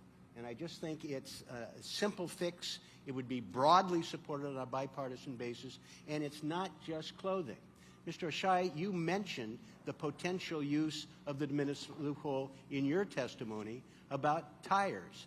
The possibility, perhaps, of a company shipping tires direct to consumers 4 at a time? Yeah, it only makes sense. They found every loophole they could to get around, our trade laws and trade cases, and you could get a set of 4 tires shipped here, less than $800, and put them on the road, and they wouldn't be following our Department of Transportation rules either. It's, it's another way of cheating our trade laws, and it's dangerous. Well, Mr. Chairman, I'll try and help you get back on schedule here. I'm not going to deal with your patience, but I think this is something that the committee needs to look at. We see companies use what is called creative invoicing, that if what the product you're getting actually costs $800 or more, let us work with you, and we'll find a way to get that invoice under $800 to be inspected and tariffed. These are dangerous. It undercuts American business. There are actions of forced labor that come through using this loophole. And I just urge the committee to look at the testimony from our 2 witnesses that zero in on the de minimis, because I do think this is, the legislation that I'm going to reintroduce would only exclude a non-market economy that's on the watch list. And that's, that's China. And I think they should actually be excluded. It's a small signal that we're not going to be overrun. But this loophole is swallowing the exception in ways that are really detrimental to American business and the safety of American consumers. Thank you for your patience, Mr. Chairman. Thank you, Mr. Blumenauer. It appears that that loophole is almost an $800 free trade agreement for China for any products underneath that. That's what it looks like to me. Mr. Smith is recognized. Thank you, Mr. Chairman. Thank you to all of our witnesses, certainly for your unique perspectives, but also expressing common concerns. And as we sit here, it's a very relevant place that we would be here at a port as a representative from Nebraska, the #1 agriculture district in the U.S. House. Trade is important. Getting products out of our country to other markets is important, and to do so reliably. And the reverse of that, too, we know is important, whether it's fertilizer, other products, be it for agriculture specifically or our economy in general. So we saw such difficulties during COVID that further complicated what was already a problem. Mr. Atkins, can you outline for us what you believe were the specific choke points here at GCT in moving goods during COVID and how you overcame them? And then if you have any insight in ways we might be able to alleviate them in the future. Sure. Thank you, Representative Smith. Where we saw the choke points were the long dwell times of the imports that were coming off the ship. There were a few reasons that was created. Number one was some warehouses just did not have enough space to bring the containers out and put the cargo into the warehouse because they were full. Their parking lots were full with other imported containers. So they tended to sit here and dwell at any of these facilities for a longer than average period of time. There was also an issue with lack of chassis. Those are the sets of wheels that detach from the container and actually move. Where were all the chassis? They were tied up in the parking lots of all the shippers with loads on them that they could not unload them and get the empties back in time to return the empty and pick up the next one. So it was a chassis issue, it was a space constraint issue, and it really just backed up the pipeline into the ports and went beyond that to the point that for most of 2022, the Port of New York had on average about 15 to 17 ships at Anchorage waiting to come in, and they could not come in and discharge the goods because there were no room at the facilities. So now you see, driving down here today, time has somewhat resolved that issue. You see not enough cargo coming in. There's plenty of space now. There's plenty of chassis that are available. So it was working down inventories that has helped that, and also the purchasing volume has just gone down over the pandemic time period. Thank you. Thank you. Mr. Romano, you've spoken about the vertical integration at Tronox and the importance of raw materials in Africa and Australia. Can you tell us about what you've seen regarding, or further tell us what you've seen regarding the Chinese attempts to aggressively secure the raw material resources globally so that they can control and exploit those? Thank you for the question. So yes, historically, you would have, so Australia, I mentioned we are a big miner in Australia, and you get a lot of junior miners in Australia that have historically not only mined, but they've upgraded that raw material. What you're seeing now is a lot of these junior miners are getting interest from the Chinese, so they buy into these companies, get board seats, and in many instances, they're getting 100% offtake rights to the material. So I mentioned Mozambique. It's another good example where they're running out of titanium in China in the minerals that they mine. So in Mozambique, they go in there, they buy the mining rights. They are taking the raw material in a form of which is called heavy mineral concentrate. It's not upgraded. Then they ship everything back to China to be upgraded and processed. For us as a miner, we have very strict rules on how we actually have to take the mining work that we do and then put the property that we mine on back to its normal, the way it came, the natural flora and fauna. That's a significant disadvantage that we have, an advantage they have because of the unfair practice that they are using by going and exploiting other countries to get raw materials to send back to China. Okay. Mr. Heminger, just briefly, in the interest of time, can you perhaps reflect on the need for enforceable trade agreements and maybe touching upon USMCA in addressing Canada's dairy tariff rate quota system? It seems like close the loophole seems to be the common theme here today, and that's certainly the case there, I think. In my attachment number 3 with my testimony, the CEO of our milk co-op, Upstate Niagara Co-op, articulately explains the issues, and it's really confounding that for 30 years this has gone on. I have thought numerous times this was going to be enforced in the next 2 or 3 years, but somehow they cleverly keeps figuring out a way to not live up to their side of the agreement. Well said. Thank you. I yield back. Mr. Stubbe is recognized. Thank you, Mr. Chairman. Mr. Heminger, we'll stay with you. Thank you for your testimony today, and I agree with you that American farmers are losing a competitive edge on the global marketplace. It seems like there are 2 parts to this problem. First, other countries are stacking the deck against American imports, whether that is Mexico banning certain GMO crops or Canadian subsidies to undercut American farmers. But perhaps more importantly, our government isn't doing enough to help American businesses, farmers in particular. We are imposing ridiculous regulatory burdens on labor, environmental standards, and a laundry list of other areas. We have created a policy towards farmers that is definitely not America first. In your testimony, you said money goes where money can be made.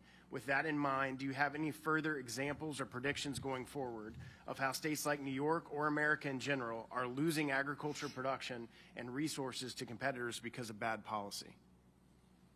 Well, thank you for the question, and I'm very concerned.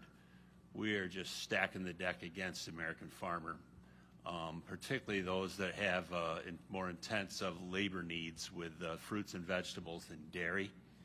I believe that in New York State, where we're a little more traditional with family farms that would have a handful of employees or maybe even 10 or 15, that the regulations are looking at, that they're going to get pushed out of business. I'm scared for them. I have a little more mechanized, but as I learned in the processing vegetable business when I was the major shipper for Bird's Eye Foods, being the last guy standing doesn't make you very smart. Everybody else moved on first. And fortunately, I stayed in the dairy business, and that's my primary business today, along with the cabbage.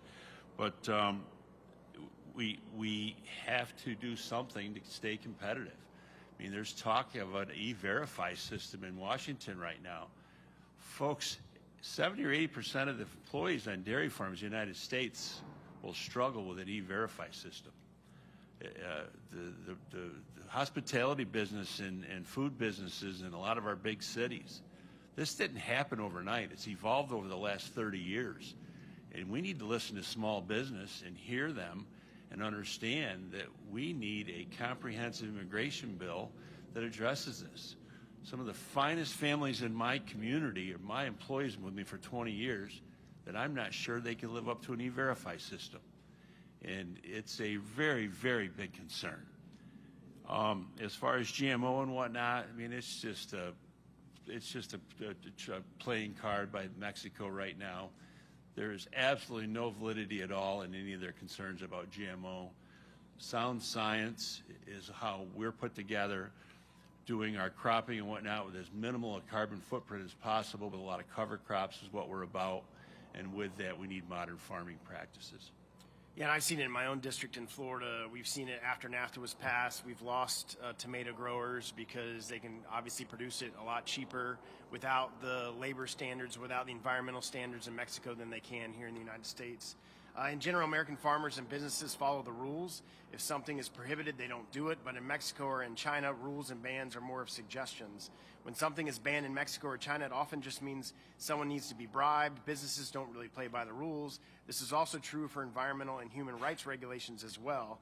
Mr. Romano and Mr. Heminger, if you want to touch on it too, can you speak to the unlevel playing field created when countries like Mexico and China implement rules that are followed by American businesses but aren't actually enforced against or followed by their own businesses? Mr. Romano.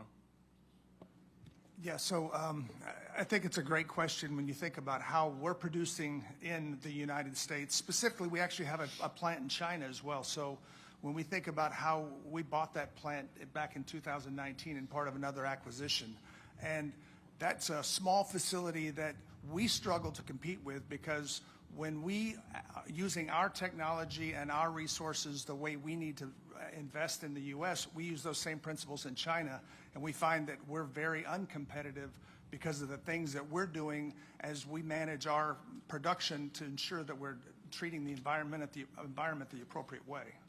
Well, and you spoke about the need to consider increased tariffs on China in regards to the titanium dioxide. Can you speak further as to why, and when dealing with unscrupulous trading partners such as China, a simple free market approach doesn't always work and economic tools such as tariffs are necessary? Yes, so I mentioned that as the tariffs have been put in place, exports into the U.S. have halved. I'll give you another example of another country that's a big, where we supply a lot of material into is in India. So in that same time frame, India has a market that consumes about 400,000 tons a year. Imports in 2017 were 89,000 tons. They're now 210,000 tons. So the import duties that have been put in place along with the 301 have helped us manage our business, and we struggle to do that in Europe as well. So Europe is another country that we've got 3 production facilities in, and the Chinese imports in that area have gone up 82% since 2017. Thank you. My time has expired. Thank you. Mr. Pasquarello. Thank you, Mr. Chairman. Mr. Ashai, I want to start off with a couple of quick questions, if you will. Should Congress make it easier for unions to file trade petitions by lowering minimum percentage thresholds for a union to show interest in anti-dumping and countervailing duty cases? I agree with that statement. Thank you for the question, Mr. Pascal. For the most part, especially in our industry, most of the major tire manufacturers in the United States have plants in China. And they don't want to get anywhere near a trade case that we bring to the International Trade Commission because they all fear repercussion. And, you know, talking to our legislative representatives, they're not inexpensive cases to bring. And when we go before the ITC, China has the best lawyers money can buy. They're very hard to prove. They don't give up the information easy. I believe our most expensive case might have been truck and bus. It was $3 million to bring in. They don't get that type of dues money from all the union rubber workers in the U.S. combined in a year. My second question is, trade cases cost a lot of time, a lot of money. If you want to file, that's what you got to look forward to. How should the federal government support easing this complicated process for smaller companies and unions? Just quickly, give me an idea of what you see ahead, you would like to see ahead. What we'd like to see is, number one, a way where you don't have to show 3 years of injury before you bring a case, because usually by that time you may be so damaged you never recover. But also, you know, it would be nice to see maybe even if the government could bring cases for us, or representatives, or, you know, smaller companies not having, you know, the money to bring a case, have some sort of advocacy there for them. But, you know, we actually had one case where a major tire company testified against us because they made the type of tire overseas. Thank you for your brief responses. We need to talk a lot more about that, because I think something can be done in this area for everybody's health. And welcome to everybody. Witnesses were excellent, Mr. Chairman. All of them, you look back at their records, and they've done about everything. And I don't know how long you lasted in his business, Mr. Atkins, 30 years, but it's not bad. Congratulations. Working with both business and labor. Not an easy task, but one worthwhile for the economy, I believe. Nearly 40% of the nation's population live in the tri-state area. Yes. So welcome. Having a field hearing here at the busy port of New York and New Jersey is definitely welcome. We're just a golf shot from the Garden State. Quite happy to show the committee more real folks living in Paterson, New Jersey, my hometown. The operations at global container terminals underscore the vital role the federal government plays in a vibrant economy. The federal government worked with the Port Authority on a $1.8 billion dredging project there. This project ensured the terminals would welcome big ships with speed and efficiency. That was the promise.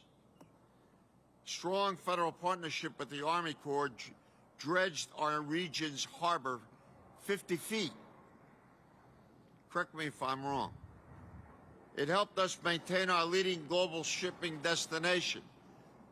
But the Army Corps was a valuable agency to what you were trying to do with this port. But considering their budget plan, the other side, I respect deeply, but doesn't make sense, because we have to agree in order to do what we promised, which we did not do. Just 13 days ago, we passed a terrible plan that hacks federal spending by at least 22%. This would be the biggest cut to non-defense programs in our history. Republicans are following the footsteps of their disgraced and indicted leader. Mr. Trump tried to chop 16%, $1 billion from the Army Corps' budget. Are the facts. So the budget would gut the Department of Homeland Security. It could devastate our economic future and trade enforcement. So it's one thing to talk about it. It's another thing to put the money where your mouth is and do it if it's meaningful. Rolling back funding would slash customs frontline enforcement by 2,400 agents. Sounds like the IRS 10 years ago. These cuts would cripple our forced labor enforcement. Talk is cheap. I don't have to tell you, Mr. Atkins. So it's going to undo our work if we pass this budget. I'm a longtime champion of strong trade enforcement, but it is not free. I've long pushed for more funding for Customs Trade Office. Cuts of the magnitude my colleagues have proposed are devastating and reckless. Let's be very honest about these cuts, especially since we see the importance of federal investments right here today in Staten Island, USA. Thank you all for being here. Testimony was excellent. I'm going back to Washington in a few minutes to fight the fight. Thank you, Mr. Chairman. Thank you, sir. Ms. Fishbach is recognized.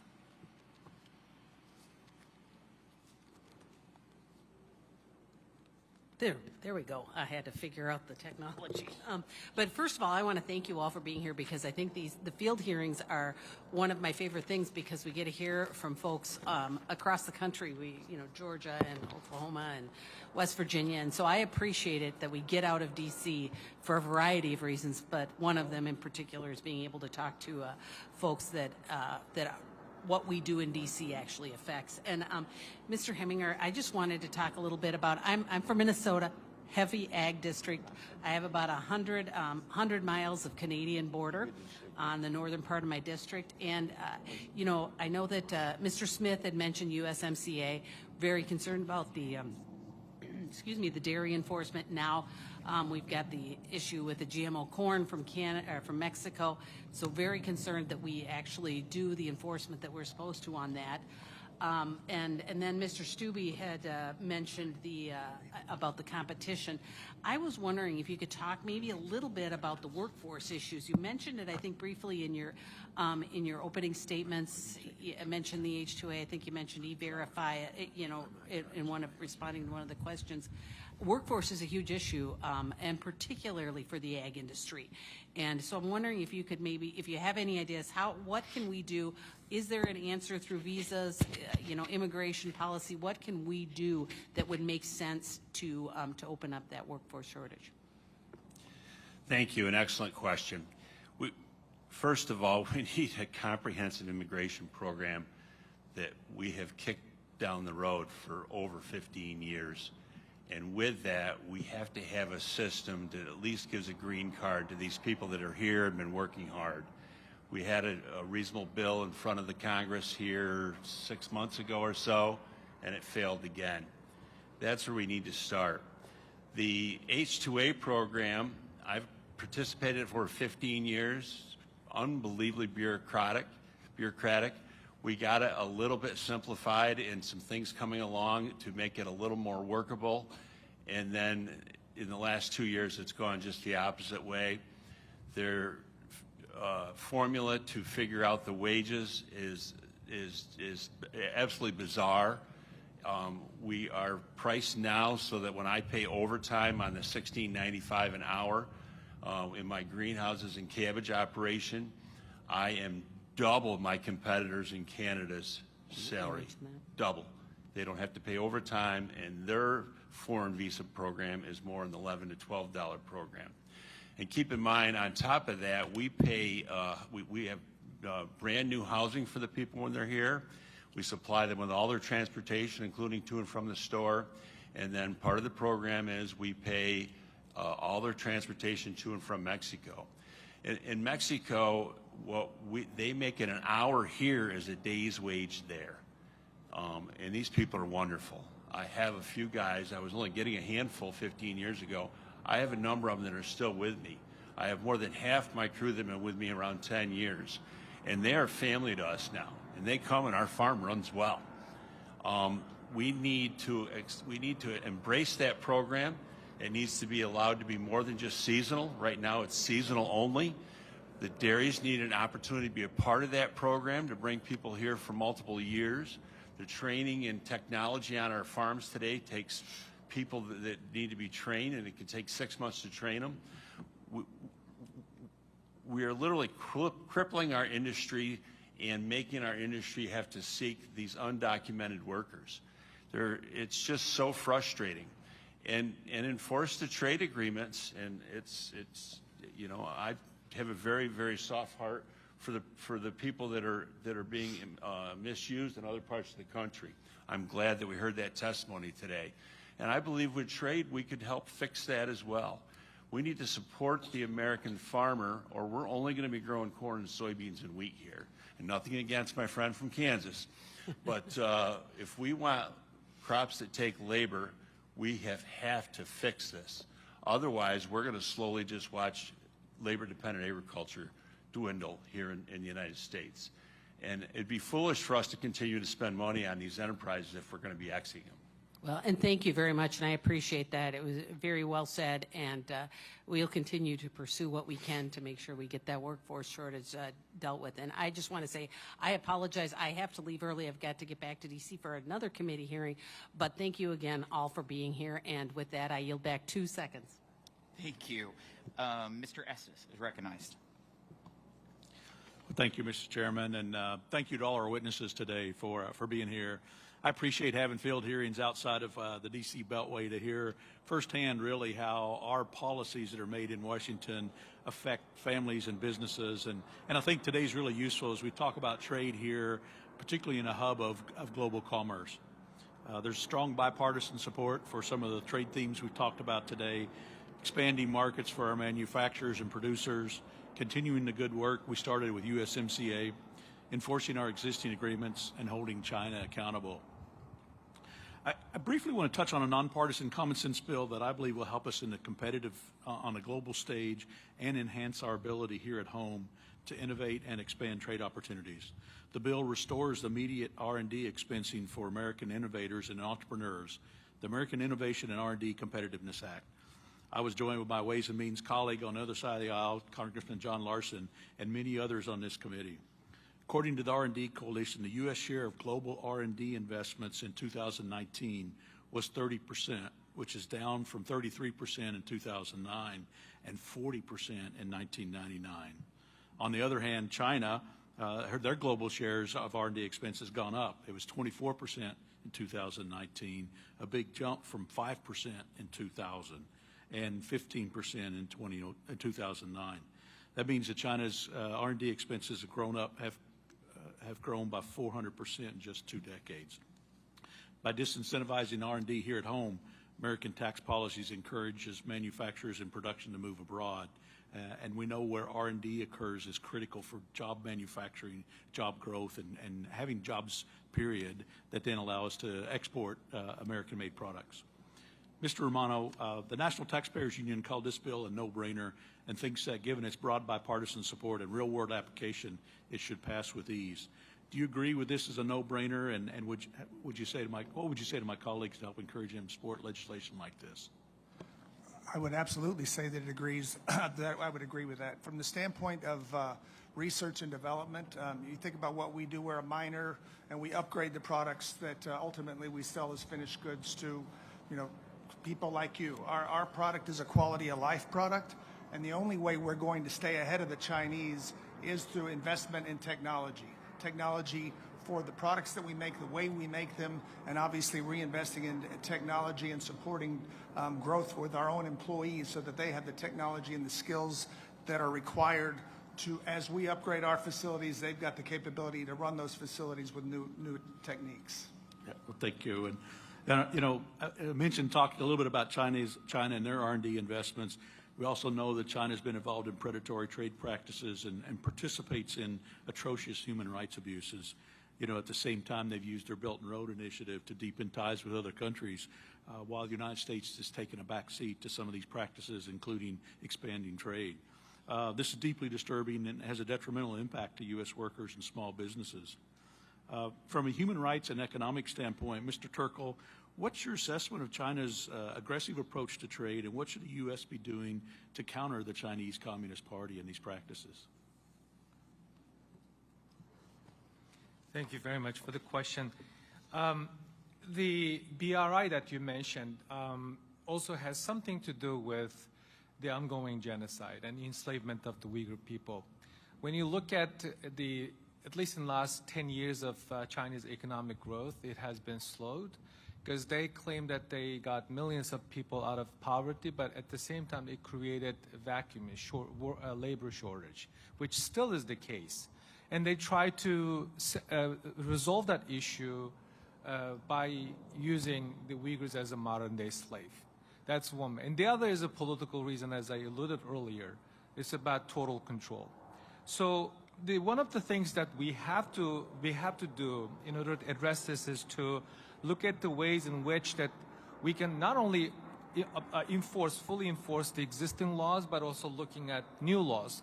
One of the new laws that I think that would be very helpful is the modeling the FCPA, Foreign Corrupt Practices Act, to make human rights abuses, enslavement of Uyghurs, atrocity crimes, a law enforcement matter, attaching it to the existing law that we're discussing today. The other thing is that we need to implement Uyghur Human Rights Policy Act that specifically mandates the administration to continue to sanction China's entities.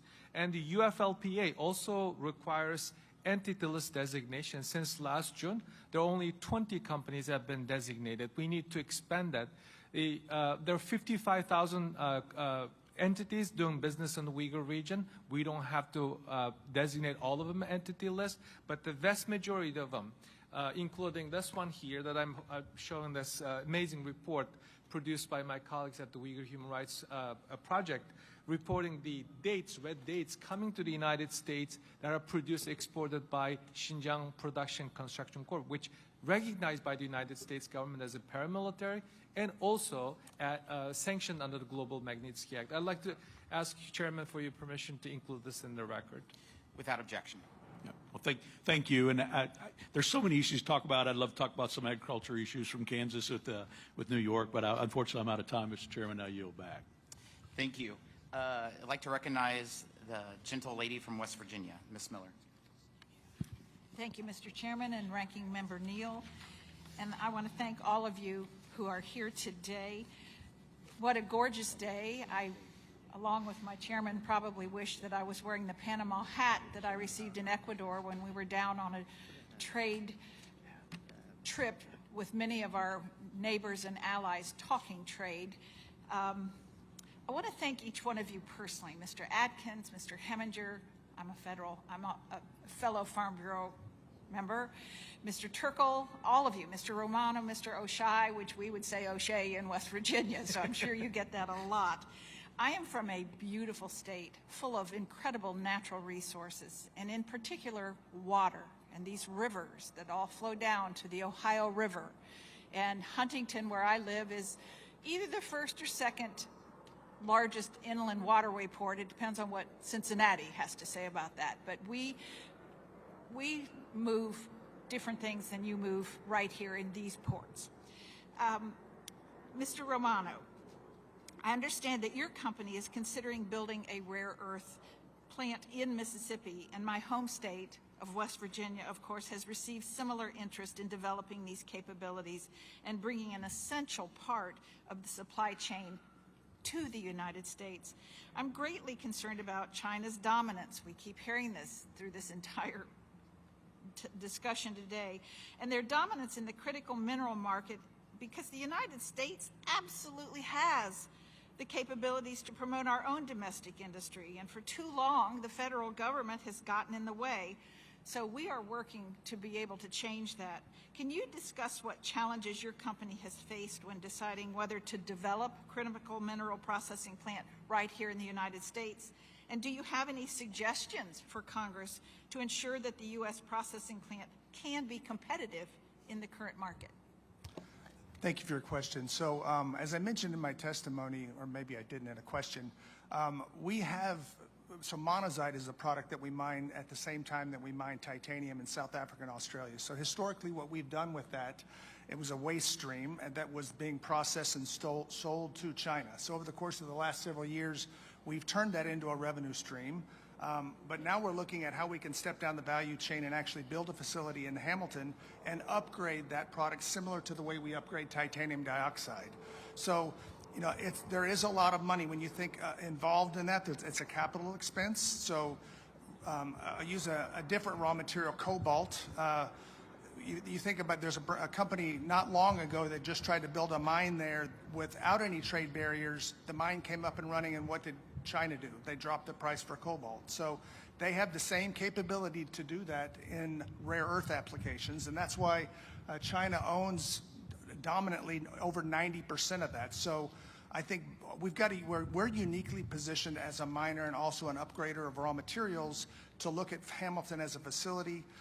We believe that's a great location for us to expand our footprint, support the local employment of that area, and also be able to develop products that will be used here in America and possibly even by the U.S. government. Monazite is the product that we would be selling into that for rare earth oxides, and it's used in military applications for F-15s. You think about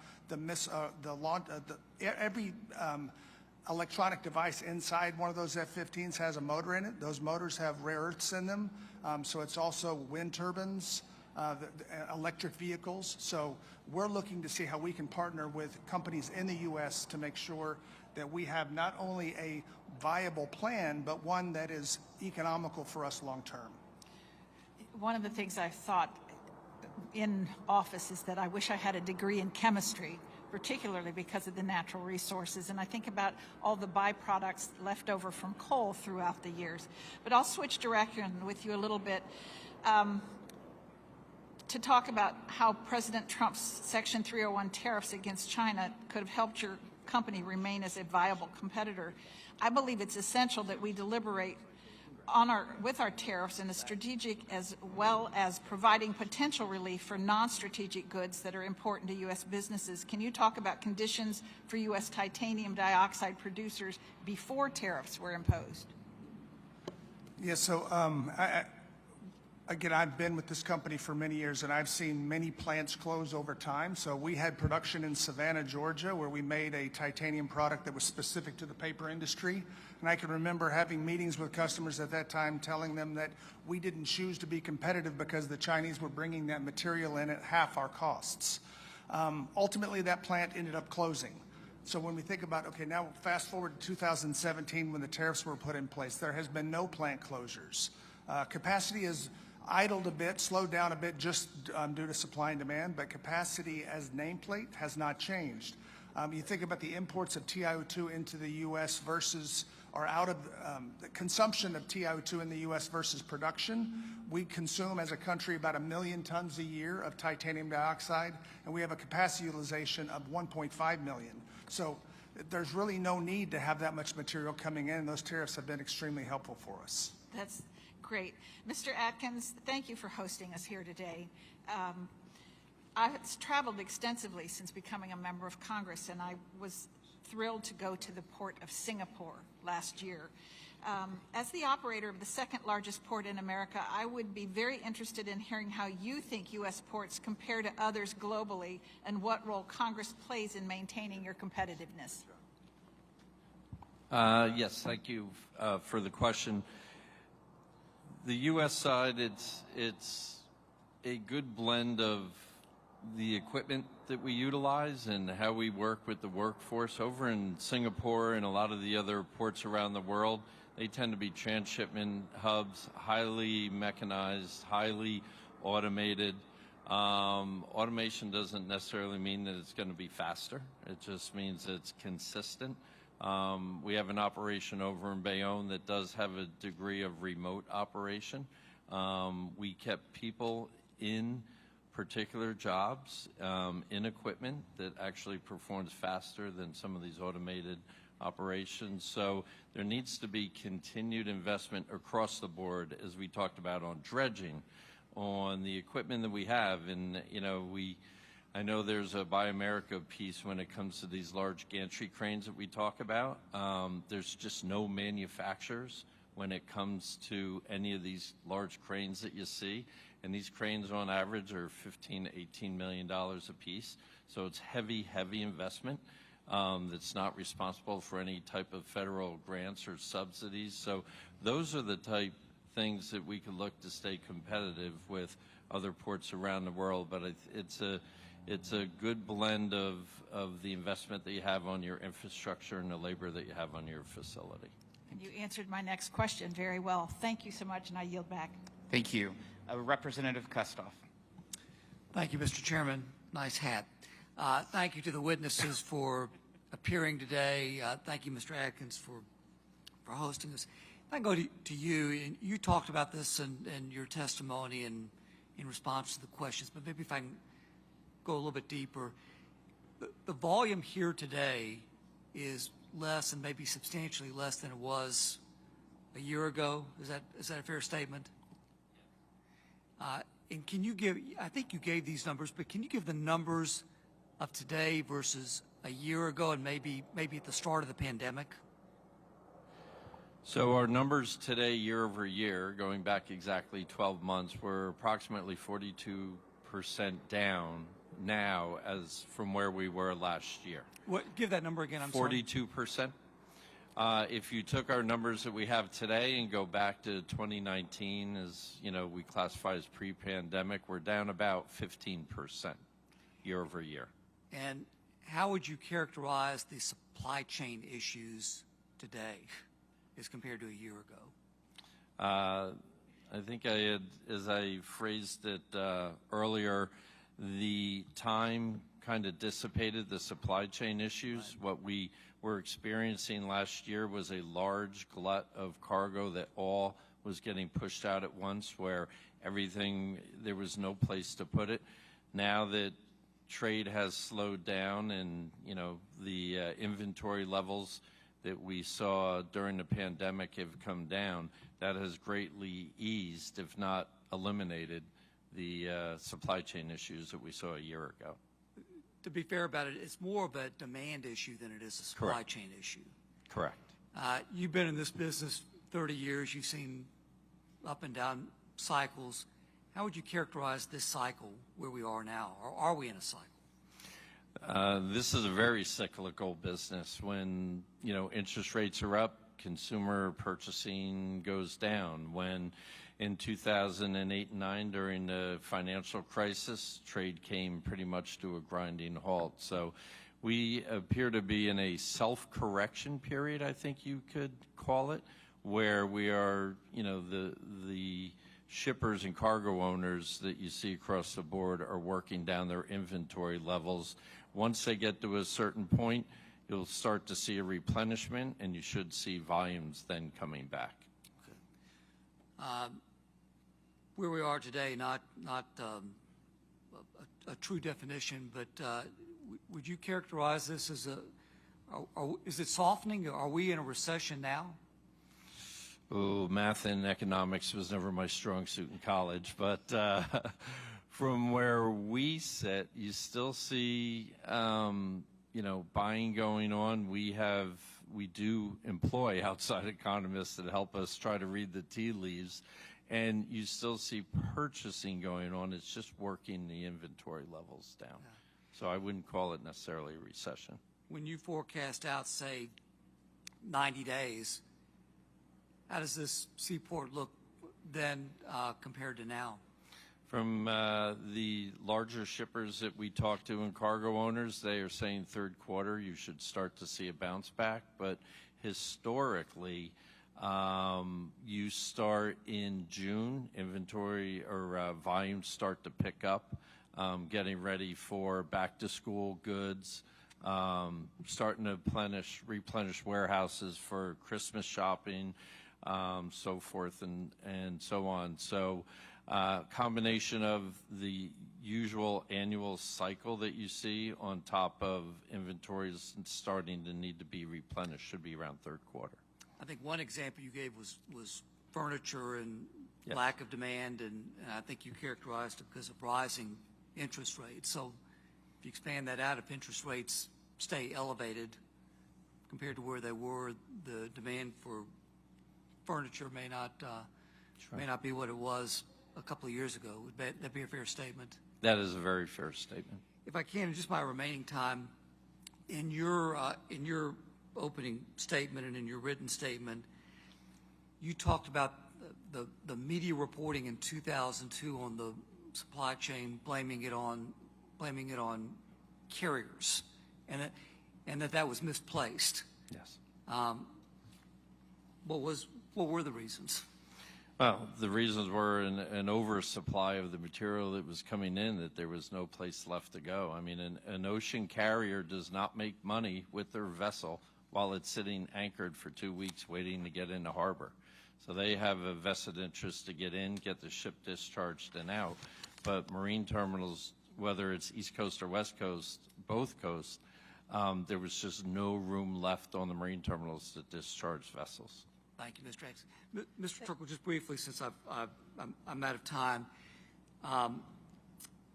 we all know about, following up on the supply chain, what COVID demonstrated to all of us is we need certain manufacturing, like to have all manufacturing, but PPE and pharmaceuticals especially closer to home. And to your point, I think you outlined it really well about the forced labor.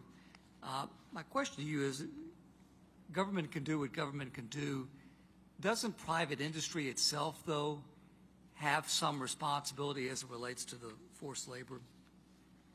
Absolutely. The private sector has been doing two things. One, during the process of passing this bill, they opposed to it, as you may recall. And then after the bill, this legislation become a law, they're trying to slow down the process of implementation. And then the third thing that they're doing is not publicly talking about the things that they have done. When you ask them, why can you just go out and tell them that you terminated your relationship with a questionable supplier, they said, oh, there will be retaliation. There is a company called O-Film that makes the iPhone screens. Apple let them go, but to this day, Apple never talks about publicly why they let this company go. So this is the private sector has a huge responsibility, and now they should have find out that this country that they have been telling American people is an ideal place for business, doing business, is becoming increasingly hostile. Thank you very much. Thank you very much. The chair recognizes Ms. Tenney of New York for 5 minutes. Thank you very much. Thank you for the chairman for bringing us here, and thank you, Ranking Member Neal, and also thank you to my colleague, Nicole Maliotakis, for hosting us here. Nicole was part of our special Farm Bureau event when we were in the New York State Legislature, Adopt a New York City Legislator, where we brought her to upstate New York to visit a farm, to see what it's like to grow up on the farm. And so that's why I'm just so excited and glad to be in Staten Island for my first time. Sad to say I haven't been here sooner. What a beautiful spot, and thank you to Mr. Atkins also. And I just want to say especially thank you to Mr. Heminger for your great testimony today. You're a very popular person on the panel today, and we appreciate your leadership in New York as a agricultural leader, as someone who started with just a small dairy farm and turned it into a large enterprise with real automation. We watched your cows. I got to visit the farm and watch them waiting in line to get into the self-milking machine. That was pretty incredible to see. And then to expand into the crops that you do. We're grateful that your family's still part of this business. I think that's so important to highlight your family is part of all of this, and they're still involved.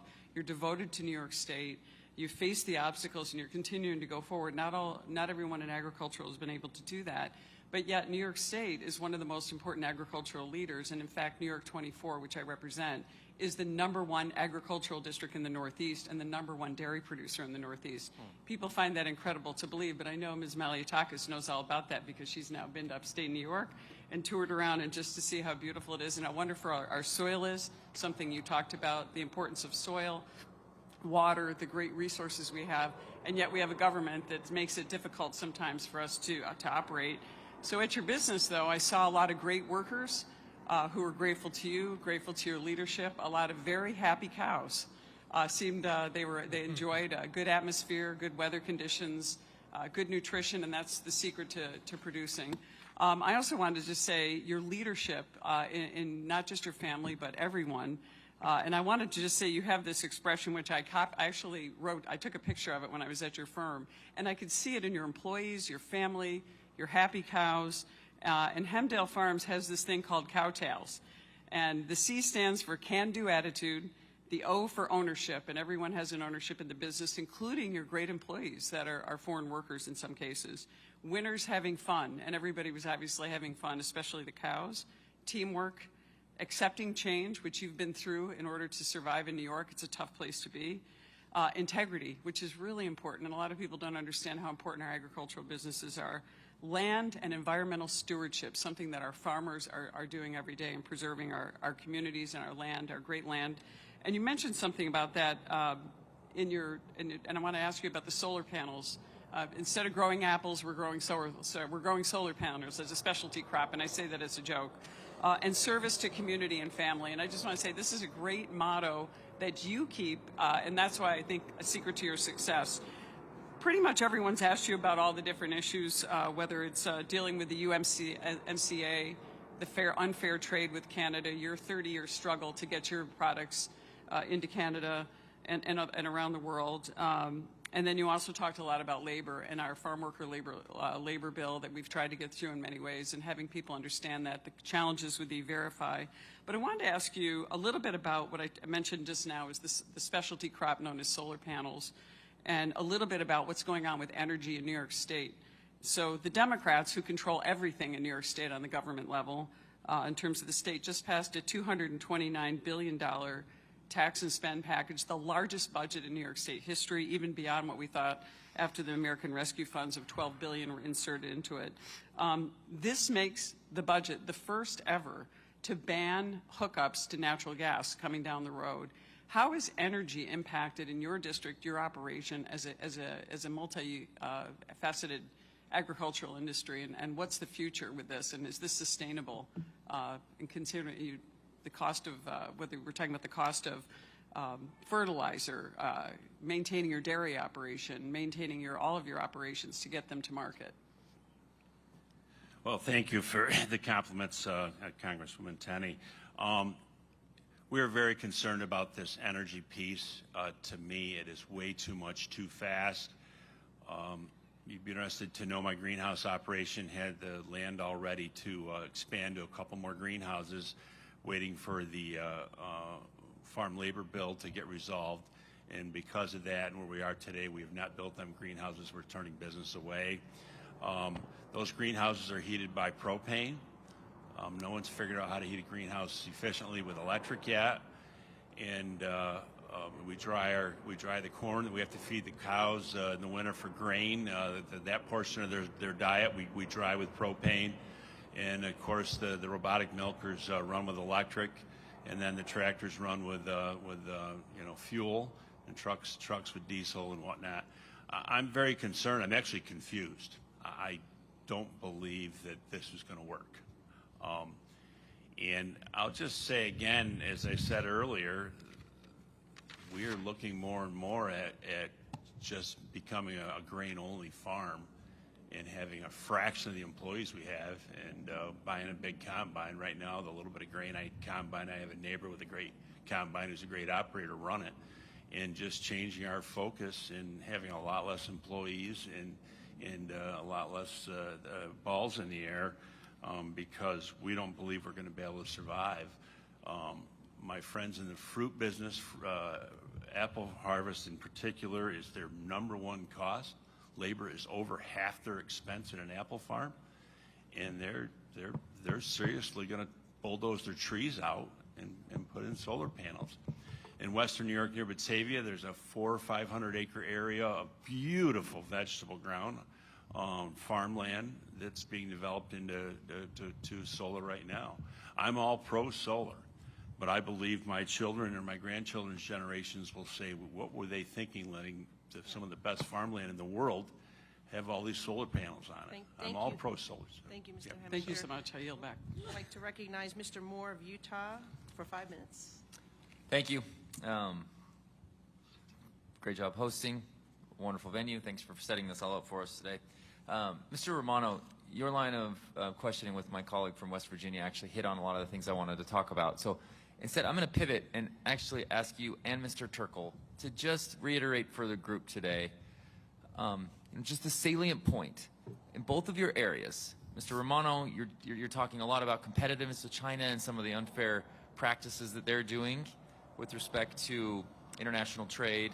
Mr. Turkle, we're talking forced labor camps in Xinjiang province with the Uyghur population, something I'm proud that the U.S. is working on. We're not there yet, but we're taking action on this. Just clearly communicate to us one more time, what do we and the rest of the world, or those, partners of ours across international coalitions, need to continue to do or do more of to combat both of your areas of influence and of expertise? So, as I mentioned, I gave a couple of statistics around what's happening in other areas of the world where things like Section 301 are not being utilized. It's very public what some of the Chinese companies are doing. Actually, I've got a document here that shows what the largest company did. I made reference to it in my presentation, where they're publicly saying, they're at 50%, they're adding more capacity, and their goal is to see the removal of Western suppliers. So it's not just in the U.S. We operate on 6 different continents. The U.S., we have our largest TiO2 facility, but we also operate on every continent. We sell into 120 different countries. We have a plant in Brazil where exports into Brazil have gone from 60,000 tons to 90,000 tons. It's the way they are continuing to penetrate using stolen technology in many instances and then expanding that. There's a book called The Tiger Trap, which is a great read, and it talks about how over time, decades, the Chinese accumulate technology and then eventually start to put that in place, and that's what you're seeing now. We've had experience with plant closures in Georgia, as I've mentioned. We closed a plant in Antwerp. There are at least 2 companies today in Spain and Germany that are looking at closing down. So it's not just the U.S. The U.S. has done a great job of managing that and, again, protecting U.S. business and particularly our businesses. But it's continuing to reinforce what's been happening and continuing to reevaluate, are those tariffs high enough? Today, the Chinese, you can use an average price of our product today is around $3,000 a ton. In many instances, we're being undercut by more than $1,000 a ton, and we know these companies are not making money. Thank you. Mr. Turkle. Thank you. For starters, we have to recognize our own problem, which is our complicity in the ongoing atrocity crimes. American consumers need to know that more than 80 global brands that we consume on a daily basis, agricultural products, cleaning supplies, solar panels, EV batteries, literally everything is made with slave labor. I just mentioned 55,000 entities doing business in the Uyghur homeland, Uyghur region. That explains. And then 2, we need to close the loophole. The de minimis is one of the areas that we need to target. I commend the 24 members of Congress recently wrote asking SEC to demand the Shane Company to go through mandatory independent auditing. That is one way to look at it. And then also naming shaming. It's so important when you deal with the issues at this magnitude. We should not let any perpetrators, any bad actors to stay anonymous. We have about 50,000 companies that have been responsible for internal labor transfer. We should go after them if 55,000 is too much to deal with. And also, finally, we need to stop investing in our own self-destruction. The American people are still investing in Chinese high-tech. There are 64 companies that have been sanctioned because of the human rights abuses. Only 11 of them are not listed or identified as the companies that the American people should not make an investment. Thank you so much. Well, Mr. Heminger, a few seconds left. Just thank you for your work with respect to USMCA. My northern part of Utah, where my district is, strong dairy producers. And so the work you're doing to create competitiveness and making sure we're all playing by the same rules is very important. So, and thank you for your comments as well on immigration and comprehensive immigration reform. We have to think about every step of this, and it's great to hear your perspective. So thank you, and I yield the time I don't have back. Thank you very much. The chair recognizes Ms. Steele from California for 5 minutes. Thank you so much. Thank you all the witnesses coming for this important hearing and raising awareness about the issues at our port. Even though Los Angeles and Long Beach airports are the biggest ports in the United States, companies are leaving Long Beach and LA. Ports in California had been in chaos and now have turned into ghost towns. West Coast ports have major backlog caused in part by ships idling off the coast of Southern California. It makes matters worse. California regulations like AB5 and new environmental regulations cause independent truckers to leave California and they cannot come back in. There has also been years for long headache around the longshoreman's contract, which is still being negotiated. It's almost a year now.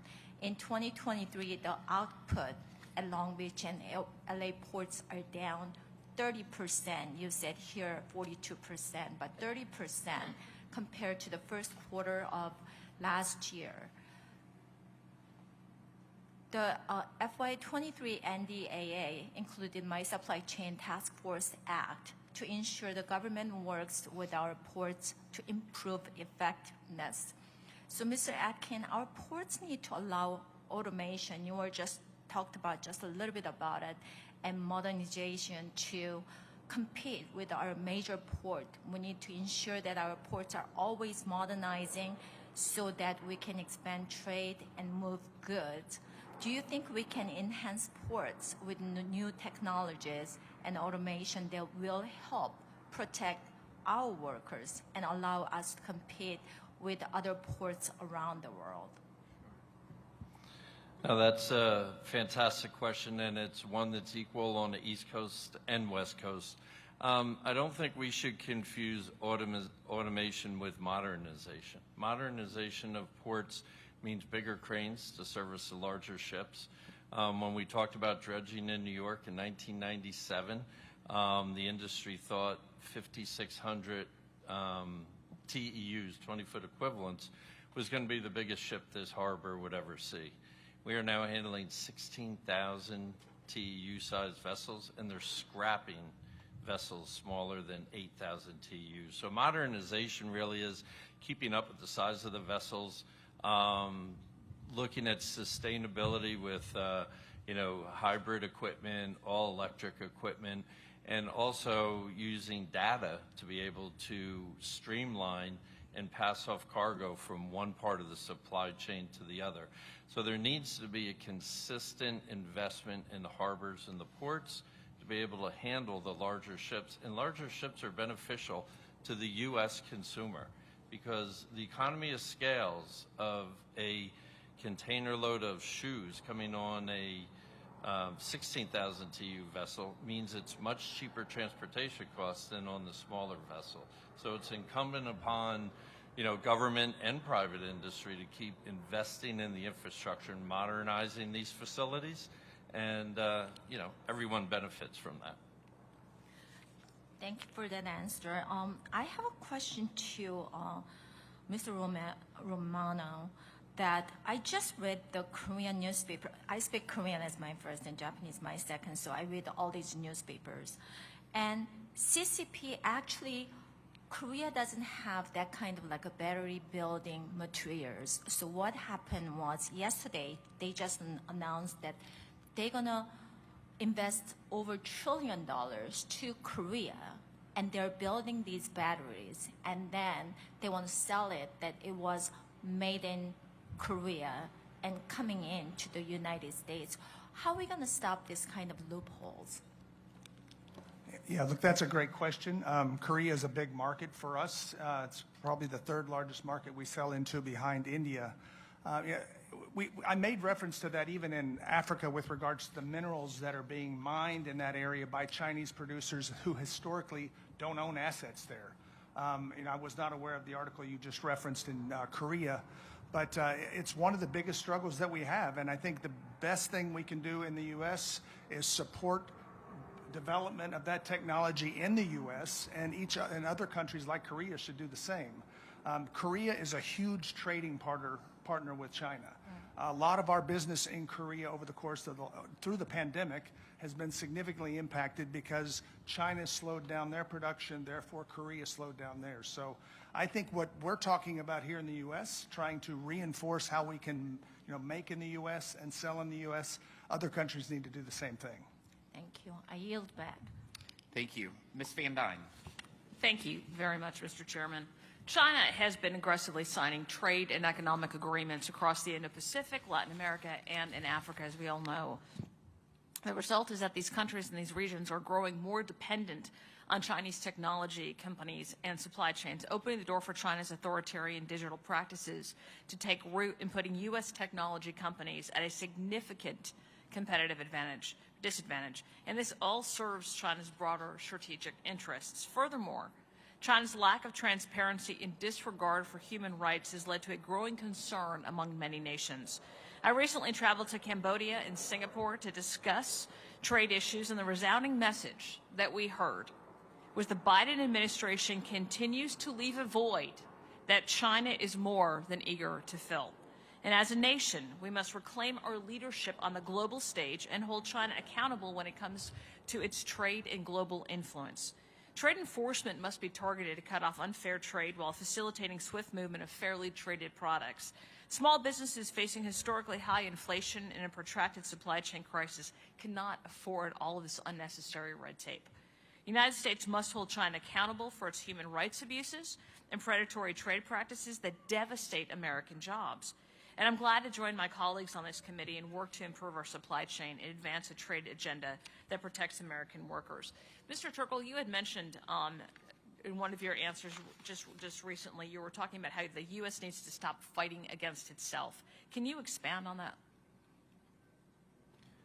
You mean can you repeat that question again? You had mentioned earlier in one of your last answers that the U.S. needs to stop fighting itself. Yeah, I mentioned that for two reasons. One, the American consumers continue to purchase those tainted products that have been shipped out of China to the global supply chain. And then two, American investors, pension funds, are fueling this genocide and contributing to the Chinese political economy. And finally, the Chinese tech, it's going both ways actually, has been so effective, and the Chinese developed, tested, utilized, and now exporting all around the world. And some of our Silicon Valley companies that are silent on this issue has been helping the Chinese high tech. That's what I meant when I said we need to stop. I'd also argue that the U.S. government is doing the same thing. Last year, I had introduced an amendment when I was on the Transportation Committee, and the amendment would prevent the U.S. from importing materials that were mined with forced labor or child labor. I couldn't get a single Democrat to support that amendment. Do you believe that that's happening today? Are we importing minerals that have been mined by child or forced labor? It's highly likely. I'm not a solar panel expert, but I've consulted with people who knows the industry. For example, the type of dirty work using coal to make solar panel, specifically Uyghur youth being subject to, is something that the Chinese population, the majority Han population, will not be involved in and engaging in. So based on that, and also the internal migration that has been in practice for years, even while I was living in China in the 1990s, points to the direction that the Uyghur youth have also been subject to forced labor practices. Thank you very much for that answer. Mr. Romano, your company is using its supply chain and it's trying to create a rare earth mineral plant in Mississippi. Recently, the Biden administration signed critical mineral agreements with Japan and are currently negotiating with the EU. These agreements lack safeguards on where they source their critical minerals and make us, again, more reliant on China. Can you tell me a little bit about what Tronox is doing to build up the rare earth domestic industry, and what policies can the U.S. purpose to ensure that critical minerals are produced here at home? Yeah, thank you for the question. So as I mentioned earlier, we have for many years been mining rare earth materials in the form of monazite and been processing that up until recently and been selling it to China. So that's where the market is. We talk about how does China get to the point where it is today. It's because they control the market. They have more than 90% of the production capacity. So what we're looking at doing now is building a facility in Hamilton, Mississippi, where we would take the products that we would have historically shipped to China and bring them into the U.S. and upgrade those into products that can be used in the magnets that I referred to earlier. I think there's got to be some sort of, 301 is another good example of how we've managed our core business, which is TiO2, but making sure that China can't do what they have historically done, and that is drop the price very quickly where it makes it uneconomical for people like us to look at investigating, expanding what would be a natural transition from us from mining those products and selling them to mining them and upgrading them and selling them into the U.S.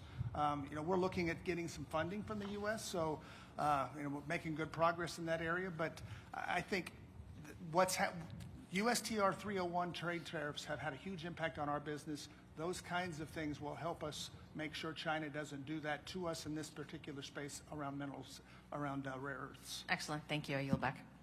Thank you. Mr. Feenstra is recognized. Thank you, Chairman Smith, and thank you, Congresswoman Meliotakis, for allowing us to be in your district. It's pretty awesome.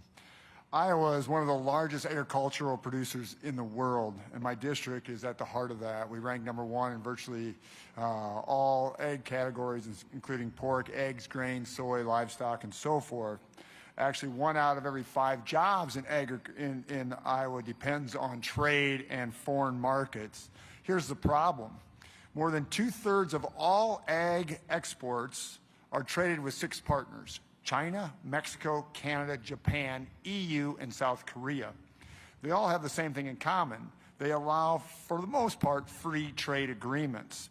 And China obviously makes up dangerously the largest proportion of all these countries combined. It's clear that we need to establish more free trade agreements. Opening new export markets will help American businesses and farmers at the same time to reduce the intense dependency on China. So, Mr. Heminger, my question is this. Having more customers buying your products with new export markets is essential. How important is the diversification of export markets to your business? Well, it's very important, and like I said, we wish we could send back to Canada the things that we are producing, because they're a big competitor of mine with the greenhouse business and the vegetable business. So the diversified opportunities is very important. We have consciously made a decision not to be just a grain farmer. That's just how we're put together. We always grew a bunch of vegetables for Bird's Eye, and now we've transitioned to what we're doing now. So to answer your question, I believe that we as a country, and also to keep ourselves diversified crops in many, many different markets is critical. Yeah, and I wholly agree with you. I mean, you think about what's happening right now when we have such a narrow market group of 6, a few more here and there. It's really worrisome, especially in our commodity markets right now, of how that changes price when you have one company saying, hey, I'm going to buy X and not buy. You talked about Canada. I even think about China, phase 1, phase 2 trade deals and stuff like that. Phase 1 went through, phase 2, very little. Can you just talk a little bit more about that, of when you see trade markets failing or that just never happens, for instance, like China, how does that affect your business? Well, it's real simple. It's real simple. Without markets, we don't survive. Yes. Okay? And that's what happened with Bird's Eye. I started to see my neighbors and competitors and actually some cousins leave the business. And thought, well, I'll be one of the survivors. Well, in the end, it didn't matter. They sold every plant, and they're buying stuff overseas. 100%. But back to your comments about China, I just read this week, 1 in 6 bushel of soybeans produced in the world is used by China. You talk about a centralized market, and soybeans have become critical to the future, to American ag. Certainly, you know more about this than I could ever imagine. Well, no, and you hit it on the head. 71% of our soybeans go to China, right? That's a killer. So if they don't buy it, obviously we're going to get crushed. And I thank you for your comments on that. I mean, this is so critical to the American farmer. I just don't hear it from the administration how important agriculture is. and how important our exports are. And we have Kathleen Tye that's just sitting on her hands, not doing anything for the ag community. One other barrier to new export markets is the lack of cold chain storage in many of our developing markets. The lack of cold chain is one of the major barriers in expanding and diversifying markets in new countries. Each year we lose billions and billions of perishable food products due to poor cold chain system conditions. Mr. Heminger, could you talk about this? Obviously, you have dairy. I have a lot of dairy in my district. I also have a lot of livestock that's perishable, needs to be refrigerated. How does this affect you also when you know the cold chain storage is very weak in a lot of developing countries, and how we can expand on that? Well, it's just common sense. We have to have a cold chain to maintain all the way to the consumer at the other end, and without that, food spoils. So your point is well taken and very important. Yeah, thanks. Again, you know, we talk about expanding markets. We need free trade, but we also need developing countries to look at how we can handle cold storage. I mean, that, again, helps dairy, helps livestock, helps all our producers. Again, this is all tied in. Then finally, I think I got, if I can see the clock, I got a little bit of time left. Mr. Heminger, you said this in your testimony. GMOs are the most important scientific breakthrough in history for the future of feeding a hungry world of 8 billion people. We know GMOs are so essential, and yet there's a lot of countries like Mexico and others that are sort of stepping back and concerned about this. What would you say to those countries? There is no scientific base to stand on that say that GMOs have any concern at all. You can actually find natural GMOs in our foods that have evolved on their own. And there's not a question in my mind that as we continue to go from 8 billion people that we hit last fall in the world, and they're talking about it being at 9 billion people here in a bit, that we need science-based technology to feed this world. And I just hope we have an infrastructure to get the food around the world to the people that need it. Yeah. Well, thank you. I want to thank each one of you for each of your testimonies. It is so critical that we expand our export market and do things, even in the Ag Committee, when we have the next Farm Bill coming up with MAP and other areas that we can grow to expand our export markets. And it's got to be the #1 thing for me in agriculture to get done here in the next Farm Bill and through Ways and Means. It is so essential for this country. Thank you, and I yield back. Thank you. I want to thank every member of our committee. I want to thank the ranking member, Neil, for being here, Republicans and Democrats, part of a historical hearing where it's, like I said, they say it's the first outside full committee hearing in 100 years, and it's right here in Staten Island. I also want to thank the Global Containers Terminals here in New York for hosting it, and also the Port and Police and Guards Union and the International Longshoremen's Association for all of your support, and of course, Miss Representative Malliotakis for hosting it. We appreciate your hospitality. Please be advised that members have 2 weeks to submit written questions to be answered later in writing. Those questions and your answers will be made part of the formal hearing record. I want to thank each and every one of you again as well for taking time out of your busy schedule and for being here and sharing some good information. With that, the committee stands adjourned. Thank you. Fantastic testimony. Thank you. Thank you. Let's stay in touch.